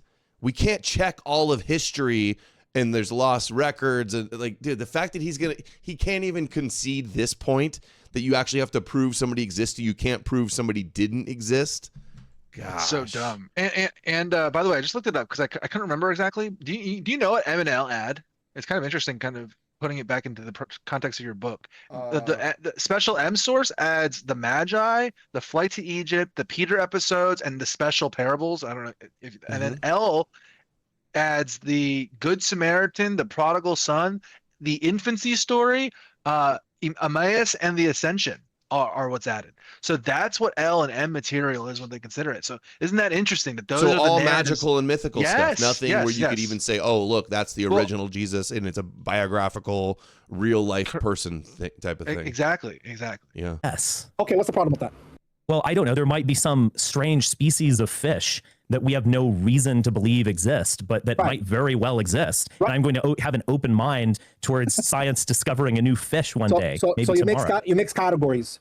Whether it exists is a different question from whether you have a reason to think it exists. Therefore, you concluding that it doesn't exist, right? I'm a bit mind boggled by this logic. I know you're boggled. This is how it works, brother. If you have no reason to think something exists, then you are justified in concluding that it doesn't, right? Millions of people are inspired by That's Superman. why we don't think Hamlet. Jesus existed. Exactly. This is why Richard's laughing at him, because he's just like, that's so crazy. If you don't have any good reason to think somebody existed, then you could think they didn't exist. Yes, exactly. And there's no good evidence Jesus existed. That's why we're not convinced he existed. Prove he didn't. Whatever. And that is a tremendous reason for me to believe that those figures really existed. I asked you a direct question. They don't. I asked you a direct question. Can you answer it? Yes. The answer is yes? Well, no, what was the question? If you have no reason to think something exists, you are justified in believing that it doesn't exist, right? If I have no reason to believe that something exists, I'm justified in believing that it doesn't exist. Yes. No. You're not justified in believing? I have no reason to believe that there's life on other planets. Hold on. Okay, but beautiful. I don't foreclose that possibility. Good. Do you believe Bigfoot exists? Well, yes, you do. We do don't. have reason to think there's life on other planets. I disagree with that. You can make a good case that there's life on other planets. There's good reason to think there's life on other planets. I don't know. This is why I hate getting into these stupid epistemological argumentation things, because it's just it gets where it turns into word games like this. Oh, are you justified in that belief? Is that a reasonable belief? I'm justified. I'm open to Bigfoot. Oh, you're justified. So you just contradicted yourself. You just said if you have no reason to think Bigfoot exists. That's my point. If you have no reason to think Bigfoot exists, you're justified in concluding that Bigfoot doesn't exist. Incredible. If you agree with that, because we discover things. No one had reason to believe that giant lizards walked the earth 40 million years ago. And the fact is, that's the point. I agree. If you have reason, then you're justified. But if you have no reason, you're not justified, right?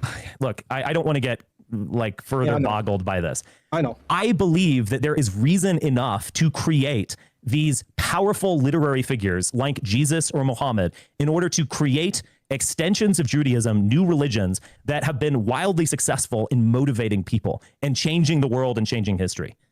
Paul is motivated. Paul's an organizer and a philosopher and an ideologue. He's absolutely motivated. John is motivated. John is an artist. He is a poet, and he is a ideologue of sorts. He does it through narrative, not direct prose. They are clearly motivated to create this new religion, much like Karl Marx told stories about one day the working class will rise up and take over the world, etc. They're storytellers with a motivation to change history, and they did. Yeah, so more powerfully than Karl Marx. Richard, you saying they're motivated or that it's a myth and a story doesn't make it that. Is there any substantial evidence you could offer to show that Jesus by the way, you think... All right, if you say it's a myth, it doesn't make it so. Okay, you think it's real. Does that make it so? No. Muhammad doesn't exist either? I don't think Muhammad existed, no. Lord have mercy. Brother, the Prophet Muhammad is more attested to historically than your grandma. You know what the earliest... No, not through the Quran. Do you know what the earliest historical attestation to the Prophet Muhammad is? But the hadiths? Somebody found it comes from like a Christian record, letter. Record of Richard's like extended family in one of the group chats, and like he literally is related to Joseph Smith.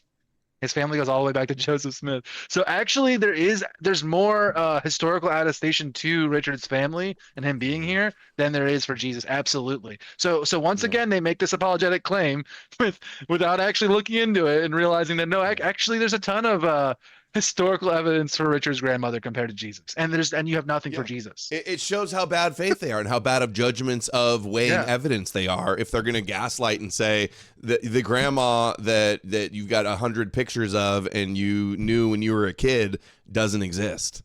Literal birth records of, journal entries from, letters that they wrote, family members that we can talk to that lived and can tell stories about them. We can do all those things with Richard's grandmother. Books they wrote, right? None Videos of those things are true about on. Jesus. Yep. Yeah. So if they'll lie that bad about that and say there's better evidence for Muhammad than grandma, you can not trust anything they have to say.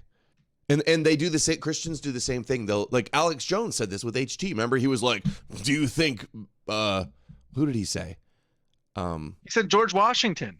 You think George Washington existed? And HT just said, "Yeah." And then Jones is like, "All right, got me." But yeah, they do the same thing. They'll say any of the presidents. They'll go, if you don't believe that Lincoln existed, then you can't believe Jesus existed. They'll say stupid shit like that. Trina Yaqub will be written 2 years after his death. Interesting. Well, I'll take a look at that. So you haven't looked at the evidence and you've concluded that he doesn't exist? No, I'm not alone. I'm relying a bit on Tom Holland. Now, look, I'm not an expert on Islam. I know less about Islam, certainly, than I know about Christianity and Judaism. So I will just simply put that out there. Islam would fit the pattern of Jewish scribes creating a kind of Judaism 3.0 to appeal to a wide population. So it fits the pattern of what they did with Christianity and what they did with the Bible in general, the Hebrew Bible. I mean, do you think Adam and Eve existed?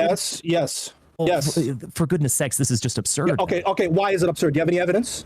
Because it's a literary text. Do you have any evidence that Adam and Eve didn't exist? That no serious person just trust me, not bro. a myth. Just trust me, bro. I said that Adam and Eve are not real. Therefore, you should believe in one another. What is this, man? This because it's obviously symbolic. It's obviously symbolic and literary, and thus the way to look at Adam and Eve in the garden is through literary analysis and not through history. So you and I think that there is a big flying unicorn outside my house right now. You should believe me because I said it. Well, that's more plausible than Jesus, but go on. Okay, well, that's, you see? So, I mean, look, you are not actually providing any substantial evidence, which tells me a little bit. Without you respect, have to provide Richard, the evidence. I did. All I've been doing is providing evidence. Yes, and I told you simply artists looking at other artists is not evidence, it's a historical fact. Richard, your response was, nuh-uh. Trust me, bro. No, it wasn't. That's not what his response was. Listen, I don't want to get testy. Hold on, pause this real quick. Yeah. Go ahead. His argument was not nuh-uh. He explained it all, and then you go, oh, you're monologuing, and then he didn't respond to his point. That's what I remember happening. Well, so real quick, so Richard just did Muhammad mythicism, and I don't know, you haven't looked too much into this. At least I don't think you did.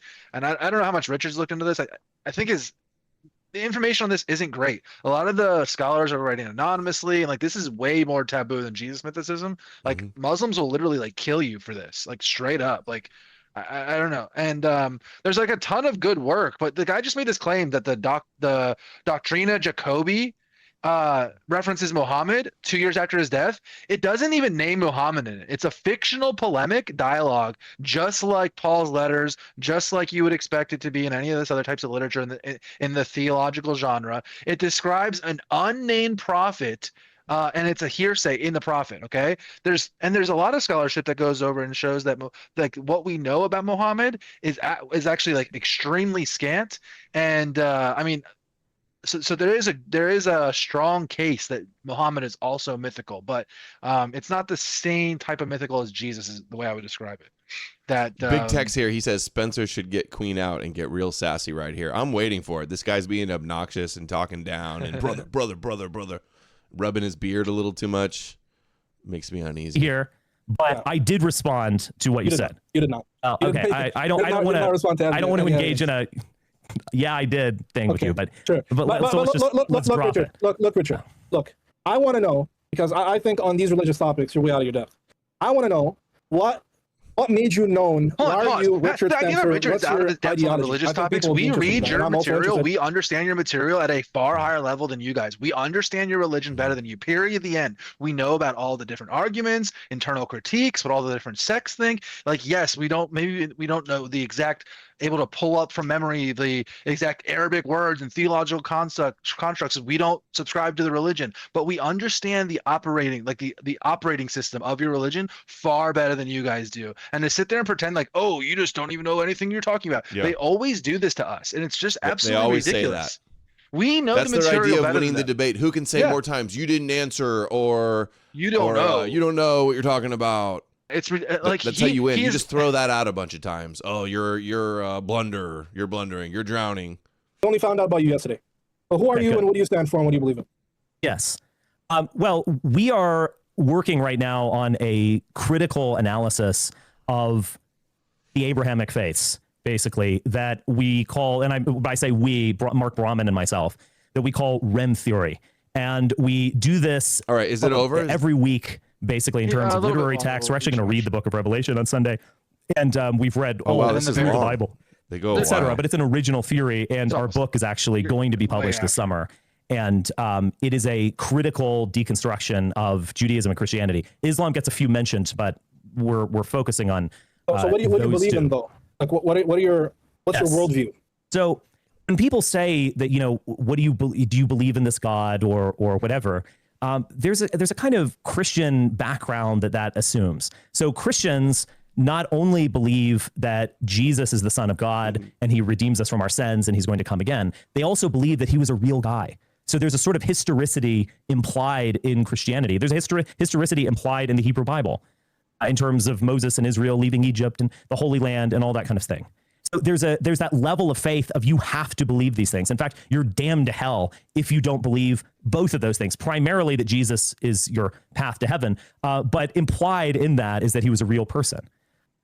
We don't believe these things. And I think we can access a different conception, a pagan conception of religion, where we see gods as fundamentally archetypes. They're archetypes of virtues, manliness, warfare, etc. They're archetypes. They're deep primordial archetypes like Venus or Caelus, god secular of the sky, pagan or maxing, Gaia, Erda, etc. But they're also ethnic. Noahide seething. Okay. And I think secular that pagan layer maxing makes the of analysis Noahide to look at it racially, so to speak, is actually quite powerful, and that is embedded in the Bible. It's embedded in Ishmael, who is I have to be honest, a rather demeaned character to be the ancestor of Muslims. Yeah. A son of a slave who was blessed but not chosen by Yahweh and sent out into the wilderness. Jesus, hold on, just 1 second. Yes. So this idea of Ishmael being demeaned is a theological development that comes after Islam, according to scholarship. Jews and Christians pre-Islam, or I should say Jews pre-Islam, didn't have a demeaned idea of Ishmael. It was only until Muslims come around that Jews now start looking at Ishmael that way. So that was my impression reading Genesis, to be honest. The Torah calls him a beast in the field. Genesis. The Talmud compares him to all types of bad stuff too. So what is he talking about? All that's before Islam. Wrong. Dude, these guys, to be like Abrahamic, you just have to become a professional liar, apparently. They just if you believe lies, all you can do is just lie to defend it all day. You see how he does the thing that they all do with like mixing scholarship with apologetic and like blurring the line between them. But the Genesis, our oldest versions of Genesis, like our oldest, like the oldest like text that we have of this, all have this wild ass of a man line. And Paul, and him not getting him, it's Isaac that's binded and gets the blessing, not Ishmael. Yeah. So the idea that like Jews added this later after Islam to talk shit is just totally historically inaccurate. Right. So Ishmael is blessed but not chosen, as Yahweh tells Abraham. Okay, so where does it say that? So again, now he explicitly said he's blessed too, but it's Isaac who's the one. Nope, it doesn't say that. That's Genesis. I know exactly. That's Genesis I'm just chapter. Gonna find it. Yeah, you don't have to find it. Genesis chapter 17, verse 18 to 21. Every time I'm arguing with the Crusaders, when I'm arguing with the Bible, Genesis 17, I'm just gonna find it. Verse 18 to 21. Read it. You're gonna see that you've completely read it the wrong way. You have no idea what you're talking about, man. To be honest with you. So here, read it. Your You'll wife see. Sarah will bear you a to be honest son, with you, and you will no call idea him what you're Isaac. talking I will about. Like, establish what my is- covenant with dude. him as an everlasting covenant for his descendants after him. Yep. And as for Ishmael, I have heard you. I will surely bless Read him. I will 18, make him brother. fruitful and will greatly increase his numbers. He will be the father of 12 rulers, and I will also make him a great nation. Beautiful. But my Read verse. covenant I will establish with Isaac, whom Sarah will. I mean, yes, I didn't Start from say that 18. he's a wild missed- donkey of a you man. missed- I mean, you that's how missed- he's described. You missed. Okay, brother, you just shotgunning stuff. Can you start from verse 18? Because you missed Okay. the context. You're just Verse shotgunning 18, stuff. please. What are you? He's reading your Sure, let me just fucking go back here text, just 1 second. bitch. So just we can establish the context, then we can go through the points that you made. Yes, I read verse 18. You didn't. Abraham said to God, if only Ishmael might live under your blessing. What does that mean? According to the Torah, what does it mean to live under God's face or before his face? That's what the Hebrew says. Right.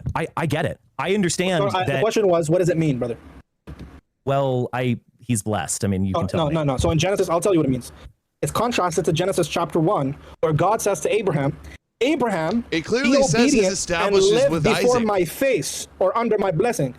Right. Meaning that to live under God's face is to be obedient to God. Okay? So that's the context. So then Abraham asked Hold God, on, Nate. make Ishmael an obedient nation, a nation that lives. Nate Live says Ishmael was the OG brown clown. That's so funny. Dude, it's Ishmael, the brown clown.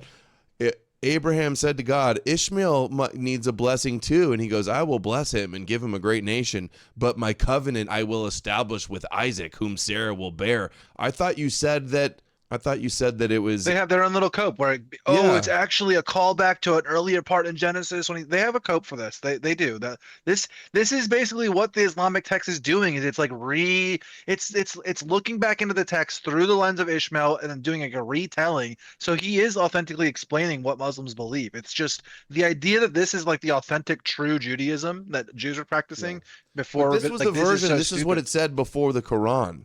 So I know the point he was making is not true. He was saying it didn't say that Isaac didn't get the blessing or the covenant. He gets blessed, but not the covenant. Under God's face. God says, as for Ishmael, I've heard you. I will make him an obedient nation. I will bless him. I will make him into a great nation. Then you said, it says, but my covenant I will establish, right? The Hebrew doesn't say, but my covenant I will establish. The Hebrew doesn't use the word but. It uses the word and my covenant I will establish. We have no problem with this because the initial covenant was given through the children of Isaac or the children of Jacob. Then after their disobedience, God's plan is to make Ishmael a great nation. So how did Ishmael become a great nation? Was it through Islam? I guess. Beautiful. Yes. So Islam is prophesied in the Torah according to you, Richard, and he's a wild donkey of a man. You know what that What a means in Hebrew? joke. It's an idiom. You know what? But how come the Jews are back in Israel now with the great nation? Exactly. And That's got where's the nukes Muslim empire and today? advanced technology. How about that? It's so If that's the argument you want to make. Yeah, Israel exists. Now you guys have to deal with it. That's kind of what one of the Judaism arguments that Jews make. They essentially say like the Muslims and Christians, just the very existence of our state proves their religion is untrue, and it makes them seethe. That part of what they're saying is true. It does bother them. This contradiction. And that's why the cope is they say, oh, it's not a real state. It's satanic and the Antichrist. So there's no winning. If they're in exile and they don't have a state, it's because they're cursed by God and because the blessing and the covenant is now with the Muslims or the Christians. And if they do have a state, that doesn't prove that they really are the chosen people. It proves that they're satanic and just trying to usher in the Antichrist. So it really does put them in a no-win situation. Yeah. Also, I looked this up a lot when I was watching it live because anytime someone makes a Hebrew claim, you got to look it up, right? And it says, so this is what my thing had said when I looked it up. It says he is technically correct, but he's literally about the literal conjunction begins with wa and normally and, not the explicit Hebrew word aval, but it changes nothing in the context. Biblical Hebrew wa can mean and, but, then, or mark a contrast depending on the context. Verse 20 blesses Ishmael. Verse 21 contrasts that blessing with the covenant being established through Isaac. But more importantly, verse 19 actually does use aval as a but/nevertheless use, and explicitly says that the everlasting covenant will be with Isaac. There is no historical tradition that this was changed after Islam's creation. So even in the, yes, exactly. And then it says, even in the most most wooden of translations, it would read, I will bless Ishmael and my covenant I will establish with Isaac. Therefore, even if we were to like say what he's saying is true with the and thing, it doesn't change anything. Yeah, the context still, I mean, it's clear that Sarah, not Hagar, is who the covenant goes through. Mm-hmm. Means? Tell me. It means that he will live in the wilderness, like Ephraim is called the wild donkey of a man, and Issachar in Genesis chapter 49 is called a wild donkey of a man. But he's an Israelite. Are they being demeaned? Are the Israelites being demeaned when they're called a wild donkey of a man? Some Israelite tribes do get demeaned, yes. No, I said Issachar in Genesis 49 when the blessings are given. Right. Is Jacob demeaning his son? Not Judah. I mean, I don't know what to say. He is demeaned slightly. I'm not saying Tell me where he's that demeaned. You're just making stuff up. It means he lives in the Look, wilderness. listen. Okay. It's fine if we disagree, all right? But just let's dispense with you're just making stuff up. Or no, you are. It's just... No, you are, brother. Because look, with all due respect, this is an insult to my intelligence because all I do is study this stuff. Like you're reading Hebrew. You're reading Hebrew idioms. You know, information is not knowledge, and it's definitely not wisdom. And that's clear. Look, in Jacob's blessing at the end of Genesis, clearly Judah is the namesake of the religion of Judaism. Judah is just the leading obviously the primary one. Oh, he's the leading tribe. Exactly what I said. Yeah. How does that make a subject demeaned? Exactly. When I say demeaned, I am not saying that the Bible says you're scum, you're nothing. What I am saying is that they are of a secondary or tertiary rank to the primary line, from which David will be descended. Rank in virtue? Or rank in authority? Rank has different respects. Judah has more authority than his brothers. I agree. He has more authority than Dan and others. Yeah. Yes, Judah has authority. How does that mean that the other tribes are any less in virtue? Well, yes. I mean, I simply do think that they are lesser than Judah. Judah is the namesake of Judaism. Virtue. It is the primary tribe. In virtue, brother. Well, we're just playing word games. Okay, it's not word games. You're not being articulate. When you say somebody is demeaned or lesser than, I need to understand what that means. Why don't I use the word demoted as opposed to demeaned if demeaned bothers you? In authority. Can we agree on that so we can kind of move? In authority, not everybody's going to be the leader. Somebody's got to be the leader. So yeah, sure. So he's somebody's demoted. A leader and somebody's not a leader. That's fine.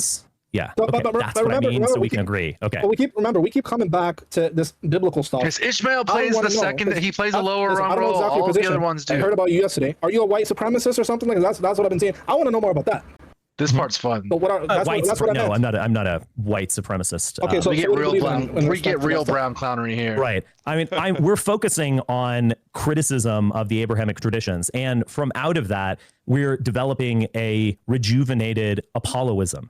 And that is returning to the height of Aryan civilization, which is the Roman Empire, a god of a son, the real son of God, son of Zeus. And we want to return our civilization to this type of central worship of Apollo. Who's our? Europeans, Aryans, whatever. What satisfies an Aryan? It's a good question. It's sort of a linguistic concept in many ways. But I think it implies a racial concept that we can just use the word white for. But they're Aryans in the Indian peninsula, and so on. That's tautological. I'm asking you what's in it.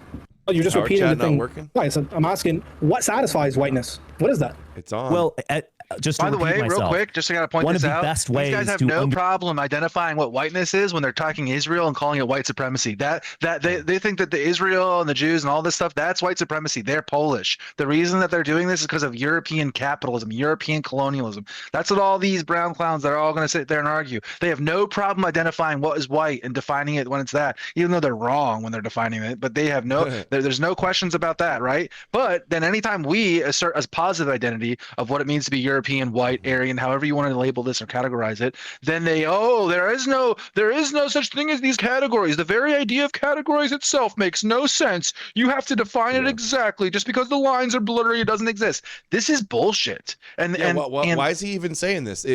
Jeremy Boring and Lucas were saying this. We I was just going to say. The other day too. What is he going to say? Well, there's no such thing as white people. That's your problem with Spencer, is that you can't say that white people exist. Exactly. This is this kind of rhetoric, this kind of thing. This is anti-white. The very denial the very denial of us existing as European people and having like a continuous civilization and culture is ridiculous. We built this fucking world. We've done all the technology and high civilization of the world and everything that we're living in right now in this current age. It was built off of our ideas and our expansion and our spirit. Okay, so the idea that they're going to sit here at the end of that line and pretend like we now don't even exist, it's absurd. It's ridiculous. Understand what an Aryan is one of the ways that we can scientifically is through linguistic analysis. There's an Indo-European language family, stretches well beyond Europe.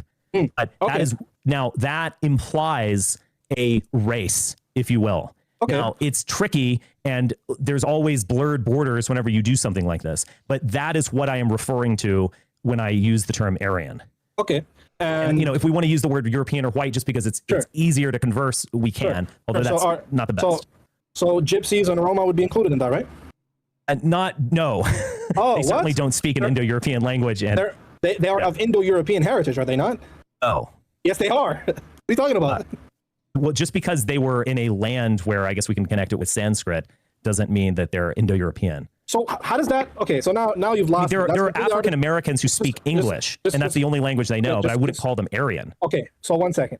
You just said they're not Indo-European. They are. They do speak an Indo-European language. Okay.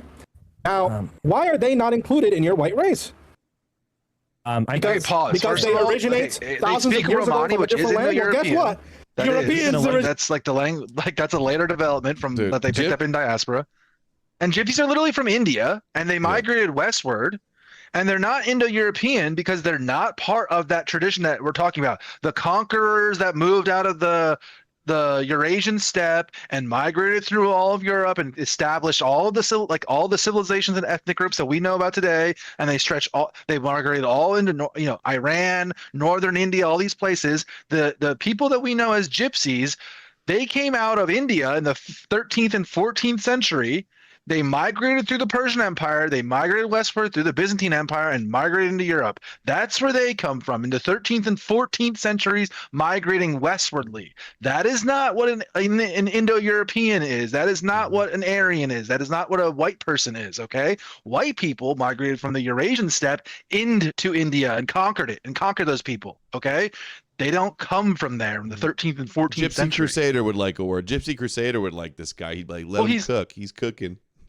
he's trying to do this thing where like Indo-European is just like a categorization, like a general category of anything that is like shared Indian and European culture. That's not what the term Indo-European means. Indo-European in this context is just like a nicer, softer version of the word Aryan. Okay, it is a reference to not only, I mean, you could call it like an ethnic group, you can call it a racial group, but like a better way to understand it in the context of like this ancient conquest is like a class, like a noble class that sat above lands that they conquered, okay? And part of those lands are in India, and they stretch over Iran all the way up through Eurasia and into Europeans' founding stock. That is what the Aryan that was being discussed here. It's not some like generalized term for anything that shares both Indian and European culture. That's not what it is. What if he were just to say yes? Okay, no, he's not white. Okay, now what's your point? Is he going to get to the point? Thousands of years ago from different land. To the degree that they speak an Indo-European language, it's one that they inherited. As I said, African Americans speak English. All right, what does that mean, inherited? They're not part of the conquering Aryans who entered the. That's question begging. Why? That's circular. They're just as Indo-European as anybody else. Look. Okay, you can actually trace history through language. They've got genetic differences between Europeans. A remarkable thing. You know the word rex, Latin for king? You've probably heard that? Yes. Right? Regnum, regime, Reich. There's also a word Raj in Hindi.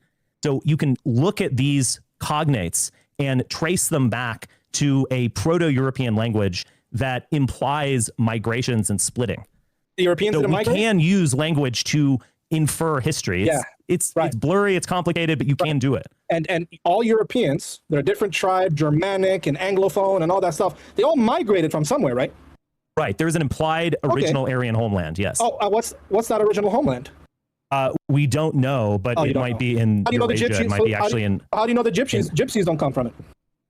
Well, again, Because they came from India in the 13th and 14th let me century. just look up. I'm just curious if they actually speak an Indo-European language. Now, that doesn't negate my point, but what I'm saying is that when you find cognates in words where there are words that are clearly related and they would not have been, it's too close to be random. You can trace different migrations from a spot. So there, in all likelihood, was a sort of proto-Europe, Indo-European, an Indo-European homeland somewhere on the Eurasian continent. These people went to Britain, and these people went to the Italian peninsula. These people went to the Indian subcontinent. These people became Persian. Persian is a Indo-European language. Now, Persians are white too? Well, again, I use the word white advisedly, but yes, are they certainly Indo-European, yes. Okay, and why are the Gypsies not Aryan? Just because a people begins to speak an Indo-European language. They were from South Asia in origin only about 1,500 to 1,000 years ago. That's why they're not the same as Europeans. Not even. I mean, simple as that. From 1300 or from 1200 to 1300 is when we first started getting their migrations into Iran or into Persia, into Europe. Yeah, 11th and 14th centuries. Yeah, into Europe. Yeah, so it's not even 1,000. So before years. that, so just 14. So 600-700 years ago, they were Asians. Asian mix, East Asian, Indians. That's why. Does not mean that they are from that originating tribe. And hold on, the reason there's Americans are white because they speak dialect of English? Romani is because that's what those people spoke, because their language was enforced on them by the conquerors that we're talking about more than 1,000 years earlier than that. Does that make sense? Mm-hmm. So the reason that they're even speaking a quote unquote Indo-European language is because of the very conqueror category that we're referencing here. Look, here we go. Roma are genetically distinct from both modern Indians and other Europeans. They cluster today, as of only 600-700 years ago, South Asians and Southern Europeans, reflecting their Indian origins and subsequent European admixture. So they're at like best, you could Ashkenazi say Jews. They're a little, like Ashkenazi Jews. So they've been mixed in recent years with some Europeans. Yeah. So not OG Aryans. Get the point? English. Well, I'm using your own standard. A non-rhetorical question. Would you consider African Americans white because they speak English? Oh, because whiteness has nothing to do with language, in my view. That's your view. Yeah, well, if you can... That's your view, not mine. Yes, I agree that race and language are independent. I could go travel to China and my sons and daughters will learn Mandarin and they'll never know English. But I don't think you would consider them Chinese either. So yes, language and biology, two separate things. Right. So the that's why I'm asking what satisfies whiteness. You can trace these things. You can trace biological movements through language because it implies an original people splitting and engaging in migration or conquest of other tribes. So this is not like can we be totally certain about these things? Of course not. Can we engage in informed speculation up to the point of absolute why certainty? Does he want Indians to be white keep begging anyway? the question. I don't get it. Can you demonstrate that gypsies are He's trying not to deconstruct Aryan, they don't come from this He's trying to say that because Aryan homeland, like blue and green exists, because teal exists, blue and green cannot exist. You understand? That's basically what all this is. It is very, very low IQ, stupid ass way of deconstructing the identity of white people that's been around for my whole life. What he should just say, okay, Arabs don't exist. Arabs aren't a thing. There's no Africans either. There's no black people. Africans. It's all on a spectrum. Is that the argument he's trying to make? So weird. Straight that because they have all the characteristics. They're European. They are Indo-European because they migrate around Europe. Everybody migrated.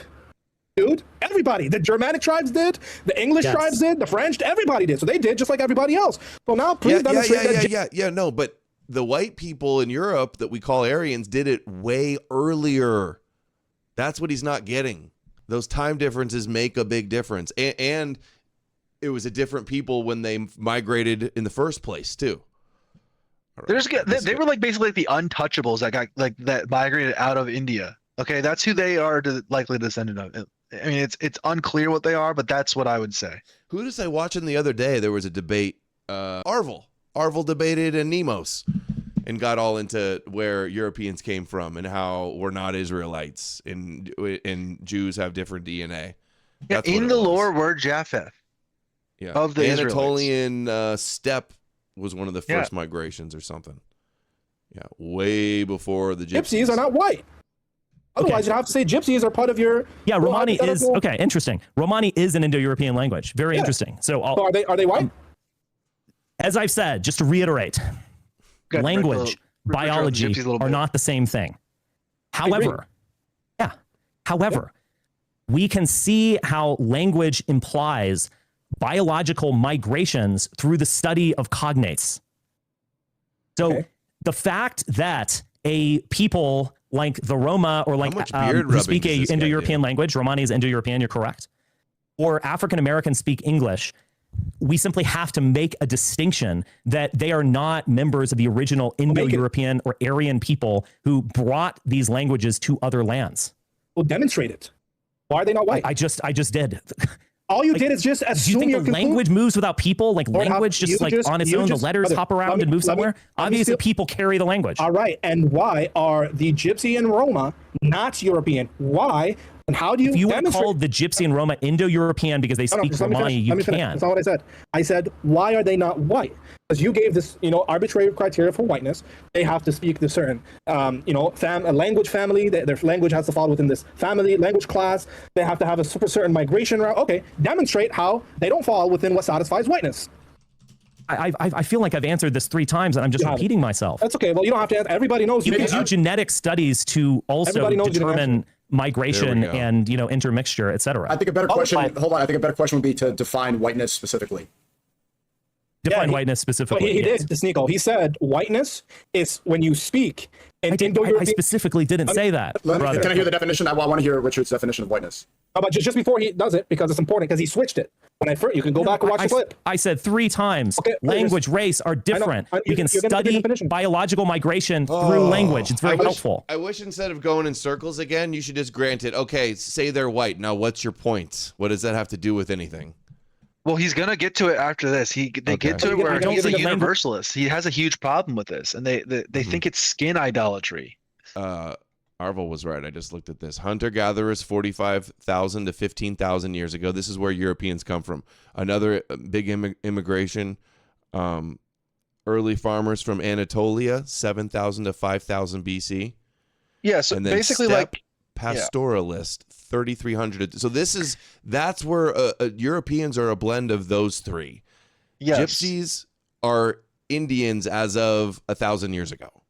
That's the difference. Equals race or race equals language. To be clear. I know. That's what you're saying now. If you play that's fine. Just wait. For the sake of the conversation, let's have a clear definition so we can move forward. Yeah, so change it, but whatever. It's okay. Go ahead. Yes. So a race is a subspecies of humankind. And there are largely 3 major subspecies, but we can argue about the blurry borders and so on. You know it when you see it. I don't think there's any real question about who is Aryan, European, white or not. Good. Okay, now he's saying something else. In the beginning, brother, don't gaslight me. Okay, don't gaslight me, please, brother, because we can watch the clip again.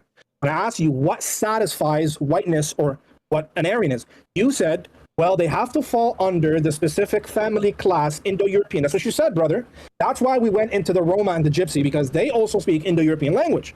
Now you're saying, how about they have to have the vast majority of their genetics going back to Europeans from those 3 major migrations thousands of years ago? Is that good enough? Is that too hard for him to do this? He thinks he's so smart and condescending. I know. The way It's he talks. it's so crazy. Obnoxious.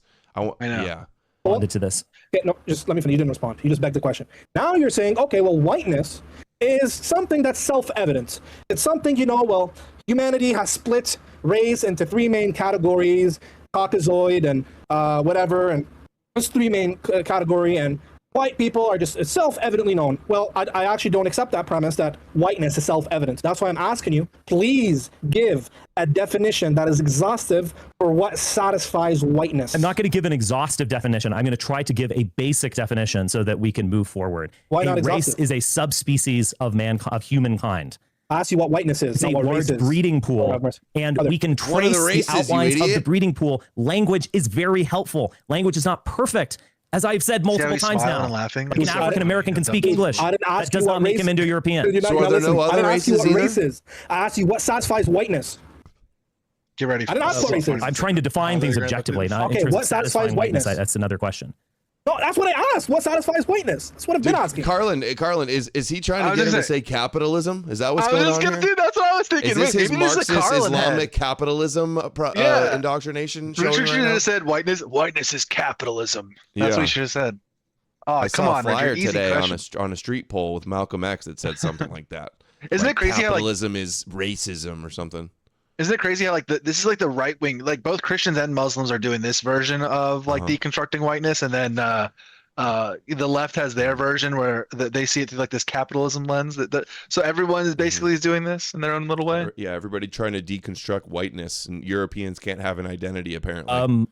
I'm trying to define these things objectively. Like what is whiteness? It's a kind of a blurrier question. Lord have mercy, brother.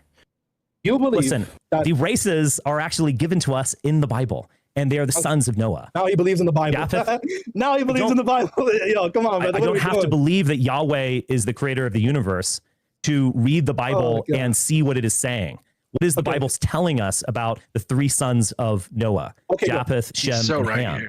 So that is Ham is going to be the ancestors of Africans, Ethiopians, etc. Japheth is the ancestor of the Aryans, the Europeans, if you will, etc. Beautiful one, according to Ms. gives Rachi. us the word Semite. Ultimately, Shem is going to be that strand. Asians don't get represented.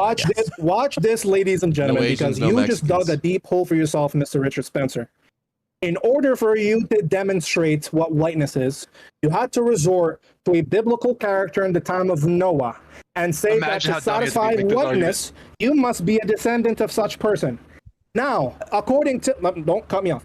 According to the criteria you rejected the historicity of Christ for, is Noah and Japheth a historical person? No. So then what is whiteness if they are not historical persons? Okay, first off, when you say satisfy the criteria of whiteness, I really don't understand what you're asking. I am trying to objectively describe what a race is, and I try to do that. I'm not asking what a race is. I'm asking what are the conditions that must exist such that somebody would be white? They are part of this subspecies of humankind. Dude, that's begging the question. They're white because they're part of whiteness. What is whiteness? It's a breeding pool. I mean, what satisfies being a moose? It's a species. That's a good question. What satisfies being a dog or a moose or certain characteristics? What is a woman? I guess we're asking. I agree that there's a little bit of a tautology there, but I really don't we're talking about a category, so I don't really know how to satisfy. So brother, this is the problem I have so with your ideology, universal they want to deny that race exists and everybody submits to Allah. Is that where this is going? I don't think race exists. No, that's not what I said, brother. I'm asking. Race exists. Okay. And there is this race crazy. that He has like a white people, Europeans. These people need to have their own ethno state. They need to self-preserve their cultural identity. They need to survive. He's saying all these things like it's a bad thing. And evolutionism dictates, right? Survival and stuff like that. Okay, fine. You put this category as whiteness. The white race must persist and must survive and must have an ethno state and no immigrants and no mixing and so on and so forth. This is how we survive. Okay. I'm asking you now. I have two problems with this. The first problem is you are not actually able to tell me what satisfies whiteness in a way that is consistent with your view.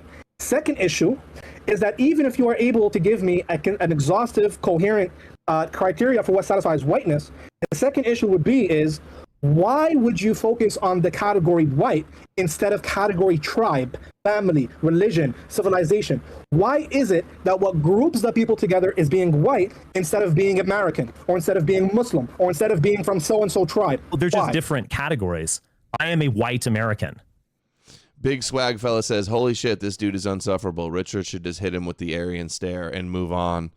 He should have. I know he's so nice to this guy, but he lost it with Andrew Wilson right away. He's putting up a whole lot more patience here than that one. It's funny. Colin, isn't it Andrew crazy? Wilson on this guy's ass. Call him a F. Call him a flamer. Colin, isn't it crazy how these religions really are just exact in my view, like communism and far leftism, like Marxism, however you want to describe this, it is like a later stage, more modern version of these same ideas. Basically, you can see where the universality just from Islam and from Christianity just jumped right into communism. It is one continuous tradition. Okay, I have two different categories. I grew up in Texas and born in Massachusetts. Those are two more categories there. And a bit of a Yankee, bit of a Texan, bit of a Southerner. I got you. These are just different categories. They're not mutually incompatible. I understand. Just like white and non-white are different categories. The problem is, those are different terms in the same category. No, there are different there are subcategories. No. That's what a subcategory is. There's a category race and a subcategory different races, right? Exactly. So now let me finish with my point. So just like you said, oh, well, this is being literally American how the left and being does Southern, this is different just straight up. It's the exact same. So here's the problem. All category error, like being American or being Roman or being. Where's the ortho bros? Category error. Oh, here you hear what he's saying? Oh, you have to be Roman. You have to be whatever. You should be proud of whatever those things are. You just being proud of your race. That's too much. The same thing too. Yeah, like, white I know. Doesn't exist. It's either Irish or German or English. It's like, yeah, but they're all, given where we're at now, they were all close to each other at one time. They're all related genetically and mixed around some and come from the same place. Like, that's Muslim or being Jewish is a different category. The issue is you prefer one over the other. We'll have our inner white fighting with the. Why should we prefer the Germans and the Italians and everybody? We'll do the Europe infighting after we're not all. No. I'm pro infighting. I want to infight our way to victory. I want to. Infighting is called eugenics. No, we don't need wars between English and Germans right now, though. We need to unite all of unite the right, unite the white Europeans. We're not trying to infight with our German and English tribes. A white group instead of a Southern white group, or an Irish white group, or an Anglophone white group. Why? Well, those are subcategories, but why do I prefer Aryans to other people? Because we're the best. I'm asking you why your focus. We're the most beautiful. We're the most creative. We've created the most effective, successful civilizations. That's why. Okay. And why can't, for example, Western Europeans say it is us who created the most successful nation? Eastern Europeans need to go. They could say that if they want to. Oh, they could. Well, they often do. Oh, okay, good. So then your ideology doesn't actually give us why we should prefer white race as a class instead of white Western European as a class. I think I understand what you're saying. I do think that there is a sort of call to blood. It's sort of like asking, why do you prefer your own children? Why are you lavishing your own children with gifts? You never give a penny to the neighbor's children. Well, yeah, is the answer to that. We are humans. We are inherently tribal and inherently based on blood and family, etc. And that is just a part of who we are. So I like Aryans. I am sort of in their debt. I'm part of their team, whatever metaphor you want to use, in a way that I'm not for Chinese. Only when they're not and Roman. That just is what it is. Right. But I would say that only if they're not I also, to the degree that, I'll finish real quick, to the degree that I can step outside myself and put aside just pure blood loyalty, I would absolutely 100% say that Aryans are the greatest. We create the great art. We create science. We create civilizations that can flourish. Let's period. Let's stay on that, okay? Yeah. Now, you didn't actually give me an answer to my critique, but I want to point out another issue. Remember, my critique was, you believe that it is virtuous that this class of European or Aryan people must stay together as one unified, cohesive group. They must have an ethno-state, right? They must cohabitate and live and survive and marry each other and keep their lineage going. Okay, you could hold that. My view against that is, why is that more virtuous than a European doing that with his specific tribe? We are Germanic. We are cohesive. We deserve a Germanic ethno-state. Why is your idea more virtuous than this idea? You didn't say it was. It's I get same. it. I think it's in a way largely historical. I mean, I think people have been more ethnocentric in the way that you're referring to. They've been more tribal in the past.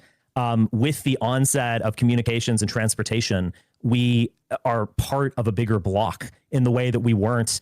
We sort of were 100 years ago, but in the way that we weren't certainly 250 years ago. I think there are also deep problems with ethno-nationalism, as you're putting it. We had world wars that were at the very least sparked by some sort of ethno-nationalism. Also, I feel like maybe in Europe it was more tribal. Different countries were at war with each other, but with America, many of the Western European people came to America, and that's kind of where more of a white identity comes from. Wouldn't you think so?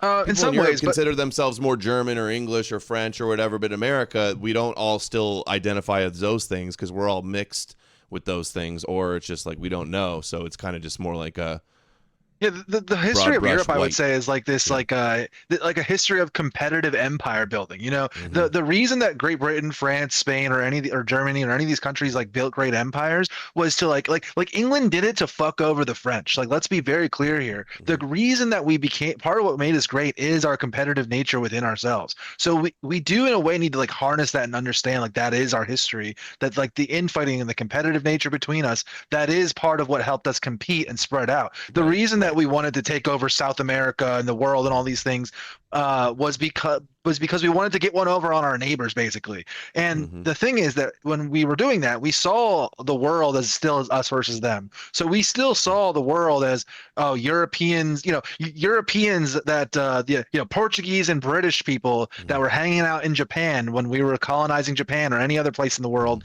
Like they saw each other and they were like, oh, that's a European. Like they saw those people and understood that they were cousins, that they were or brothers, or they were part of the same race, that they were different than the locals. Okay.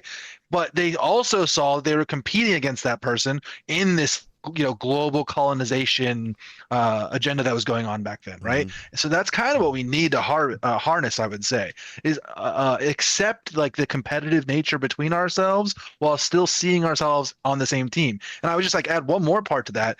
That's kind of how like Jews are operating like that. They fight each other and debate each other rigorously. Some of the debates between the like Jews and rabbis and like that, they are heated and they are hated. They are like doing smears and all these other things. But when it's time to close ranks around and be for Team Judaism, they all get on board. They all do it. They all see themselves as like othered from everybody else. But they still fight internally for whatever reason. White people or our people have this idea, this very dumb idea, that the way to win, the way to unity is to just stop fighting, prevent all infighting. But that has never been a successful strategy for any group, to just hug box each other and let's all just get in. Oh, if we just hug box and we stop infighting, and if we just love each other enough. Our differences aside, I mean, if there's that an is enemy not threat, how.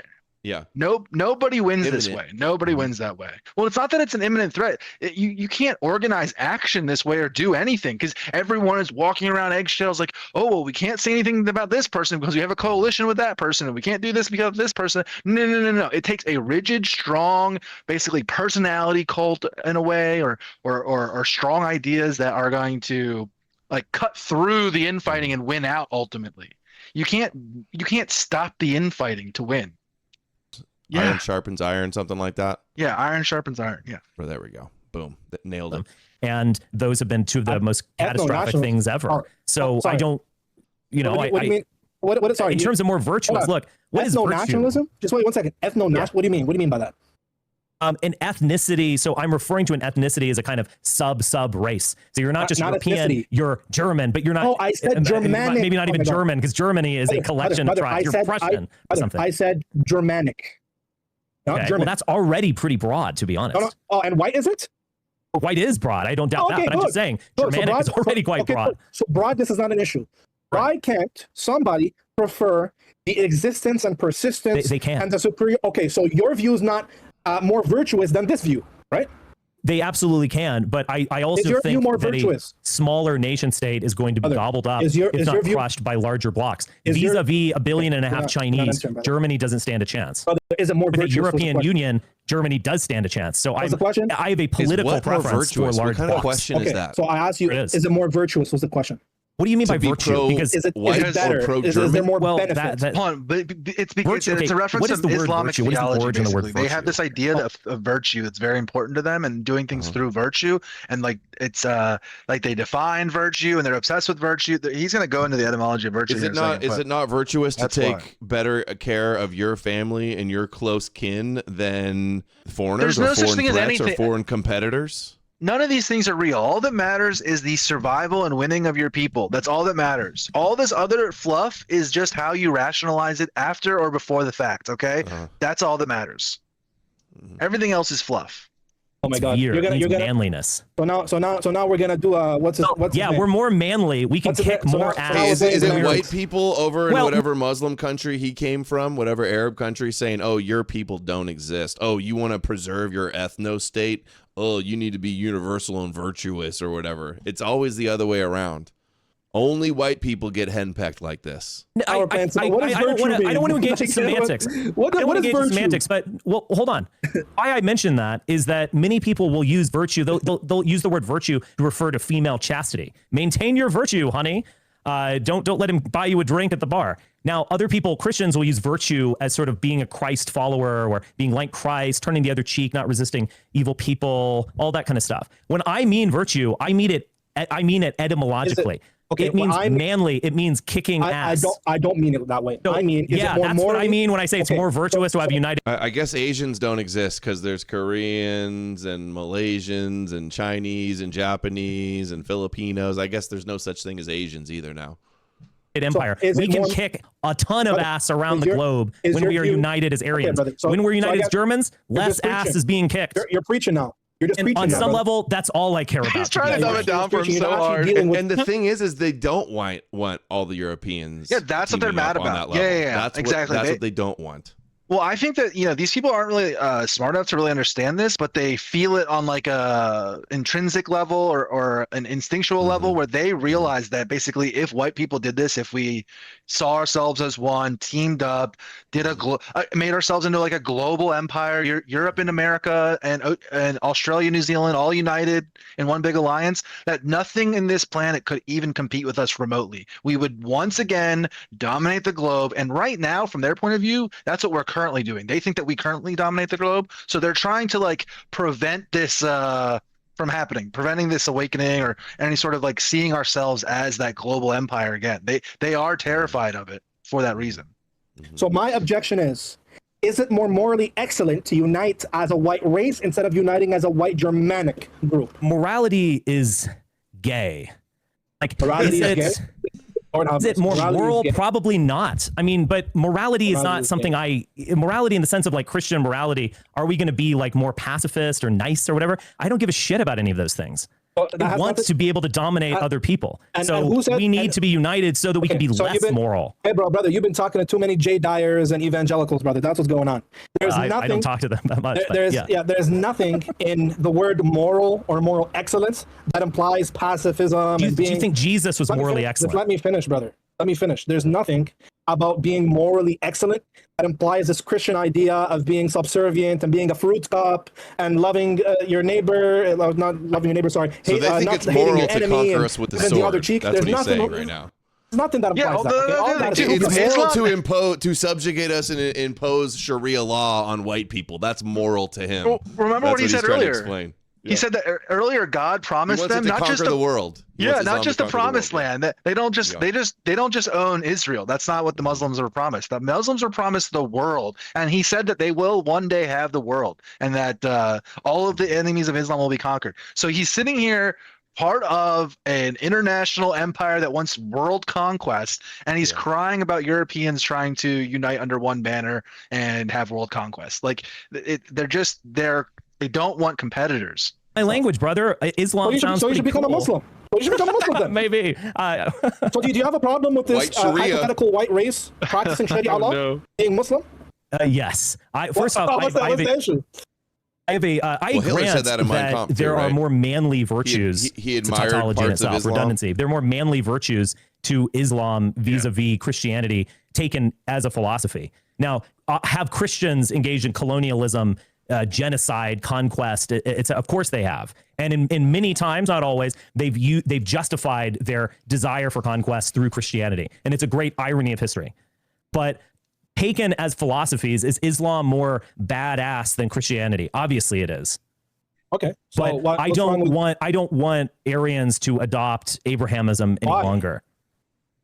Why? Well, because you're ultimately going to be subservient to Jewish ideas, Jewish scribes. That's a etc. misunderstanding of Islam.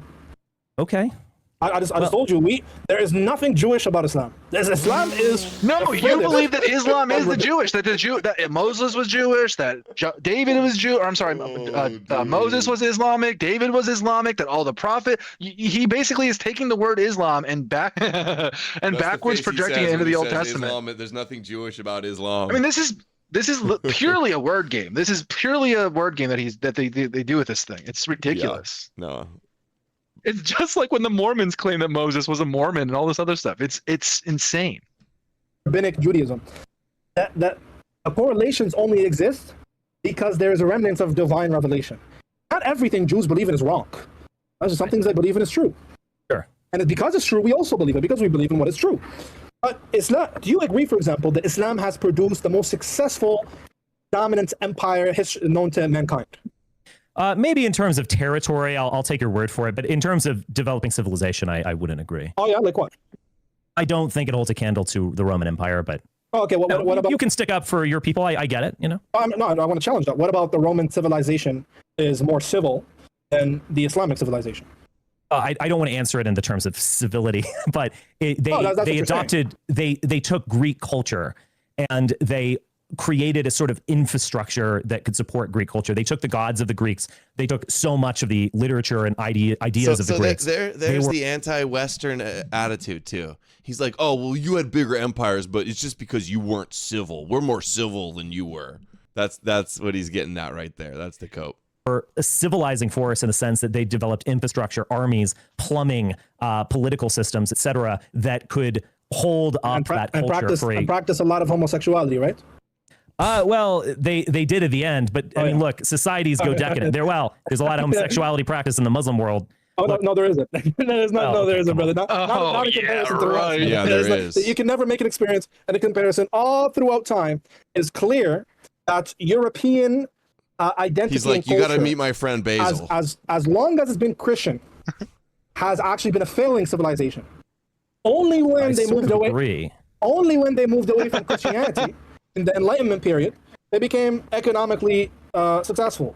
But if Christendom is the Middle Ages, then I absolutely see that as a failing civilization. There are a lot of beautiful things about the Middle Ages. I don't want to totally defenestrate it, but in terms of literacy, social organization, hygiene, etc., it was a failing civilization. It was a dark period. So you agree? We started to pull ourselves out of it when we were rediscovering the ancients. One sec, Richard. Yes. Do you agree?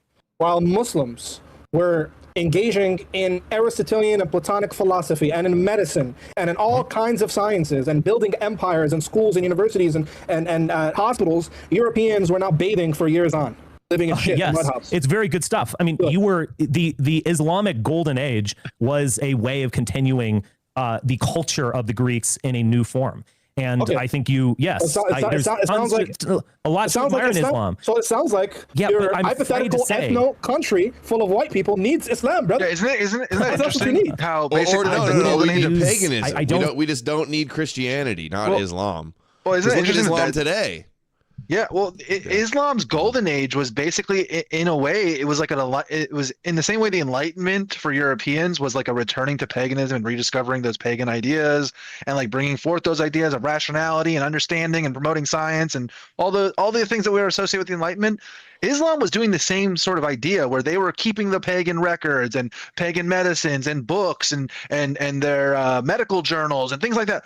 It was that was what was going on there. It was basically they were taking those pagan ideas and they were like putting them through the Arabic texts and Arabic ideas and theology, all their cultural ideas. Yeah. But that's like what they were doing, right? So isn't that interesting that the golden age of Islam and what you could call maybe the golden age of European history both coincide with this turning away from it, like the Abrahamism or the monotheism, and towards the pagan Romans ideas? Sure had bathing and plumbing. Doesn't this seem to be like kind of like maybe a pattern we can recognize, that when groups turn away from the monotheistic God and the Abrahamic gods or God, that they enter a period of rational golden age? A little bit more, actually. Golden age now. And I feel like just that darkness of superstition that Europeans descended into after the fall of Rome, at least in the West. Another 45 minutes.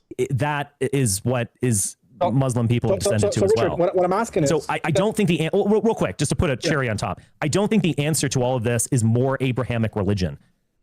Exactly. I just we were truly Christian. We were 100% Christian at a point, at least after 1000 AD. And these are not times of greatness and enlightenment. We started to rediscover paganism, and we became great again. And again, faith starts to fall off. Christianity starts to split. I mean, I do think that the Renaissance and the Enlightenment was a way of breaking the chains of Abrahamism for the white race. Look, Richard, when I say, why doesn't your hypothetical white ethno-state be Muslim? I'm not necessarily... Hold on, dude. This dude wants to brag about bathing and hygiene. Using the left hand for this purpose of washing their butt after they poop, rubbing it with their left hand, is a traditional in Islam, while the right hand is generally reserved for eating, greeting people, and other clean activities. I don't know if it's a Muslim thing specifically, but a lot of Muslims do it. Necessarily asking why aren't they Muslim, as in Islam being true, as it relates or as it corresponds to reality. I'm asking, what is your issue with your hypothetical white ethno-state being pragmatic Muslims? Muslims that practice the law and the civil moral code of the Quran and the Sunnah. If you are a practicing Muslim, you could exist within my hypothetical ethno-state. But I'm saying, why can't the white people be? I don't think we will have a great empire without rediscovering Apolloism and Roman Olympian worship. Now, am I a bigot who would want to prevent Muslims from engaging in their religion? No. But it would be subordinated. Roman religion has a way of hierarchy and subordination that was actually quite successful, although it failed with Yahweh.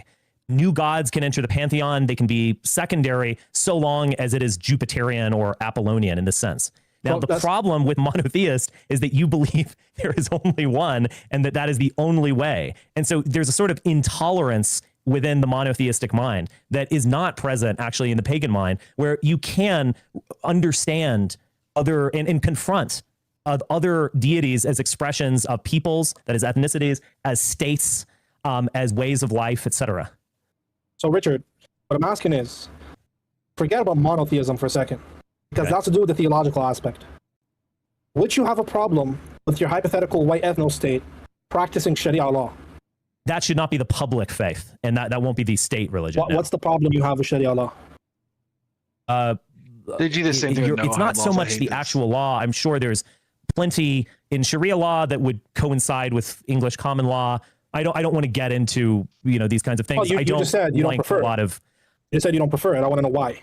We need to exit the Abrahamic matrix in order to establish making up the rules, dude. World order. That's why. I missed this part. I wasn't on the phone. You just said the Abrahamic matrix part. In terms of Sharia law, look, I don't like what I see when I see Sharia law. I don't like what? the burqa. That's what I'm asking. Like what? I don't like the hijab. Yeah. The what? I don't like the hijab. I don't like it. Okay, good. Okay, so now that's what I want to say. But that being said, I'll finish really quick. That being said, I don't know enough about Sharia law, and I'm sure there's plenty of Sharia law that I would find totally reasonable. But I would just say, in terms of its most ostentatious effects, I don't like it. Okay, so you don't like it when your wife covers up. They do this with no men look at her? Yes. You want men to look at your wife? There's a difference between men looking at your wife and men doing other things with your wife. No, I said look. I want to go back to an ancient world where we're just wearing togas and sandals and you're just seeing cleavage and long legs. So I just want to confirm. I do want to live like that. Yeah, I'm a more sensual person. So you want me to look at your wife's cleavage? You can look at my wife's cleavage so long as you're not doing some other things, brother. You understand? I mean, like, brother, I mean, look, if that's not cuckery, brother, I don't know what is. Brother, that is pure cuckery. That's not cuckery. That is the opposite of the view you want us to hold to, that you're a strong man and survival of the fittest. And yeah, we are strong men. We're self-confident. We're not terrified of other people cucking us. They're weak men. Dress them up. Think that they think like this. Yeah. That's crazy. Richard, I thought that you're a strong warrior, but it turns out that you're just a liberal, brother. You're a liberal. You think your wife should walk around. Did the Romans with her tits put out? Women in burqas? They were wrong. They were cucks. Okay, that's fair enough. We simply disagree, cucks. but my position, that's the problem, brother. I want to live in a sensual society where we're surrounded by hot people. And you want me to think your daughters are hot, for example? You can think my daughters are hot. Like, so long as you're not doing other things, and I don't want to even mention this because it grosses me out. Yeah. Oh boy. So okay. So what about that? I think it's beautiful. I think it's beautiful when look, there's a difference between being a vulgar slut and going around showing off your ass or whatever. There is a distinction between that and a beautiful young girl who is conservative, but sure, a little sensual. And she looks pretty and wonderful. So there is a distinction. There's a hard line, and you know where it is. There's a difference between a slut and a young lady who is confident and beautiful. These guys won't even let their women like go to the beach in a swimsuit because they're so terrified of somebody else looking at their wife. Yeah, but it's all good when all the wives are able to look at all the men. That's no big deal. Well, imagine looking at Islamic society and being like, oh yeah, they have it figured out on how to do marriage and how to do gender relations for sure, right? Like, they might be the worst on the planet about this stuff. Also, a lot of men do like their women to dress sexy, and then they go like, all the guys are looking at my girl. They all wish they had my girl, right? Yeah, dude. That's an attitude some guys probably have. Dude, the idea that that's not a thing is insane. That's like the majority. Like guys care more about what other guys think in terms of their partners than they would like to admit. That's basically if a dude's like staring too hard or like trying to like get at her or talk to her or something, then there's going to be a problem. But like, this is so weird. It's not something I've even thought of like that. Like, oh, she better cover up. I don't want anybody looking at her. Maybe my daughter's older. I don't want pervs looking at my young daughter wearing short shorts or something, maybe. But also, my wife is not Muslim, and she still just dresses like modestly. Confident with her tits out and her ass out? I just said that. There is, and look, it is a line that you know it when you see it. Should she There's a difference between like erotic art and pornography, right? You know it when you see it, right? No, I think there's no difference. So that's crazy. No, it's not. It's not crazy. You're just looking at less extra skin, brother. Yeah. This is also Abrahamic too. The idea that skin is somehow inherently evil. It's only evil if you make it to be evil. If your culture says it's evil to show a nipple on TV, it's Middle Eastern desert religion, gender politics. That's what's going on here. Why can we stop trying to enforce the desert gender politics for the tribal desert people on European people? Like, this is not actually compatible with our behavior and how we view the world and our women and our relationship with women. And also, you guys, like, okay, maybe not you guys, but the e-crusaders that hear this stuff, like, they sit here and they're like, yeah, this is where the Muslims are right. This is where the Muslims are based. And that's what they'll say out of one side of their mouth. And the other side of the mouth, they're going to cry about never getting laid and our birth rates need to go up and yada, yada, yada, all this other stuff. These are contradictory ideas. Nobody is having sex in this world. That's actually the reality of the situation. This idea that we're in like this demonic Sodom and Gomorrah and that God's going to destroy us because everyone's just going around having loose sex, that is not backed up by the data. Young people are not having sex, and that's actually the problem, because that's actually what's going on with the birth rates, is that nobody's pairing up, nobody's getting married, nobody's having sex. People are are losing their virginity later, having less sexual partners and all that other stuff.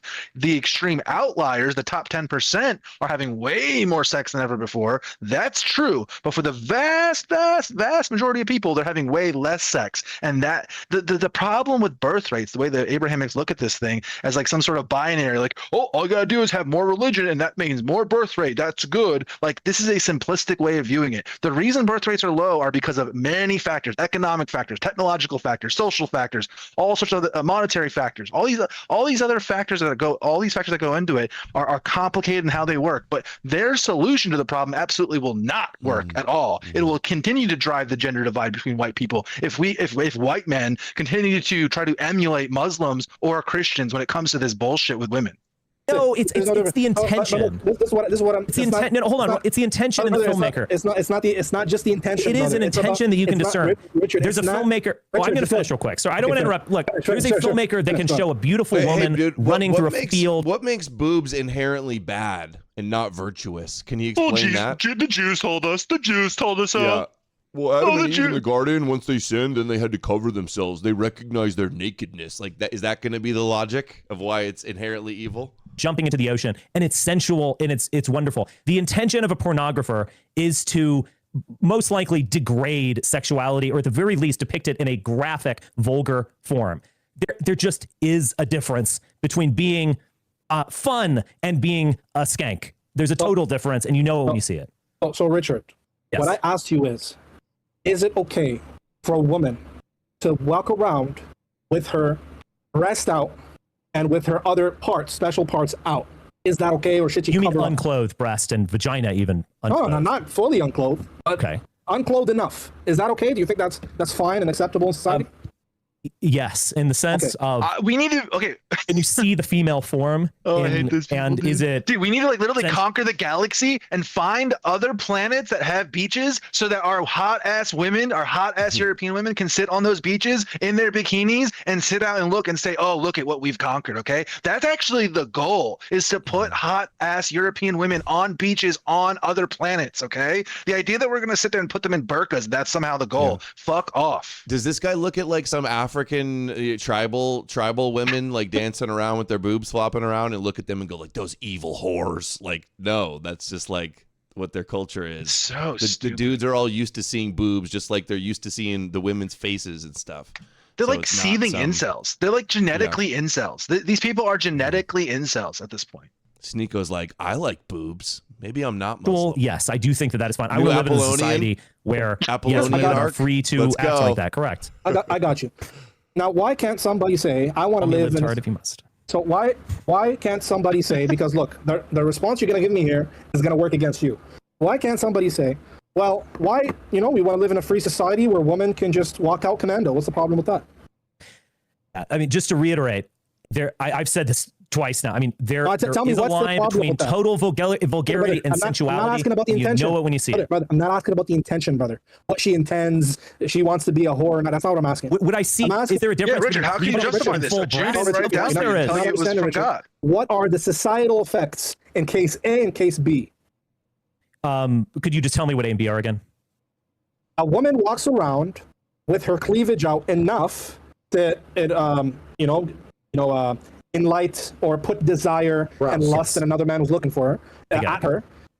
She's not fully unclothed, but it's enough to kind of spark that in a man who looks. Lust Right? is what Yes. And then a woman that's fully commando, fully unclothed. The societal effects. lust makes Command- life. In point A, in example A and example B. What is the difference? Why is I think one there is societally a better than the really other? big difference. Okay, tell me. What are the societal a benefits of woman- A and B? a Nobody woman would that's ever, wearing shorts, would you can ever see some made legs up or a and have skirt or sex so on. if there was no lust. Lust is just like sex drive that God made everybody with, that they criminalize as evil. It's sensual and it inspires desire. I agree. And it makes life fun, for lack of a better word. A woman full commando, it's simply demeaning. It and makes it's life- actually, it's overly sexual, maybe even good. depressing. Good. We It's can demeaning. have It's like discernment. gross and One sec, Richard. unsanitary. You don't want everybody walking around like sitting their butts on things and their vagina juice on things. Pardon my French, but right. But tops out though. It's why is it okay for men to have their nipples out but not women? Why? Because God said so, dude. He doesn't even say that though. Actually, that's not in the Bible.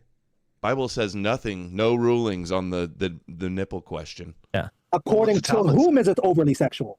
And According according to to me. whom? According to you. So Well, you yeah, don't but think, we're talking okay, about preference here. So. okay, good. So Richard, you don't Hey, think? can we agree on this? Just one second. Dude, if people are walking around naked, you're like on a busy train or something, and somebody bumps you, it's then you're having sex with a stranger on the train. It won't work. Also, does anyone know in the chat or anything like that, is this a Muslim living in the West or is this a Muslim living in a Muslim country? That's very important here, because if he's a Muslim living in the West, a lot of this is projection. I think a lot of these guys, they actually can't handle themselves in the West. They look around at our women, they look around at what's going on, and they literally cannot hold themselves in. They can't You hold see it these together. Africans, like they'll be Yeah. on video, they pull out their dicks and start masturbating with like I women at the know. park and Yeah. stuff. There's just a video of that going around the other day. Well, that's part of the issue with porn is that people don't understand. Part of the issue with porn is that what it's doing is it's advertising to the entire world that European women are easy access. They're like easy to get. They're doing porn. They're doing. I mean, Sneeko does this. Oh, 10% or 25. I think he said 25% of American girls are on OnlyFans and stuff like that. Absolutely absurd idea, right? Like that's insane. And yeah, so that's how they view the whole situation.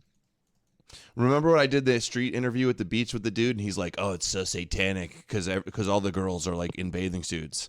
And he's like, you think they should walk around naked? And I was like, yeah, that'd be awesome. Yeah, why are we so uptight? Europe has topless beaches. Men should be finishing. in burqas. Why is it bad for men, for women, but not men? Yeah, but anyways, look, you agree Showing too then. much belly. You agree then that women look at men and lust too, are right? not stands independently true.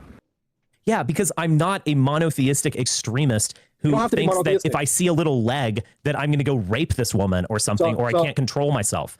I have discernment and taste. Yes. Yeah. So if that's how you want to talk, then we're not liberal cuckolds who want their women and their wives to be stared at by random men. But if you want to throw shots like that, I certainly can, brother. But you don't have to say, "Oh, extremist." So sees a leg and says, "I'm going to go rape." So Well, that just tells me. one thing that I've noticed with some religious fundamentalists, it seems to be all or nothing. No, it's not all or nothing. It's not all or nothing. It does seem to be all or nothing. You've made no distinction between showing a little leg and being fully commanded. I said there's no distinction societally.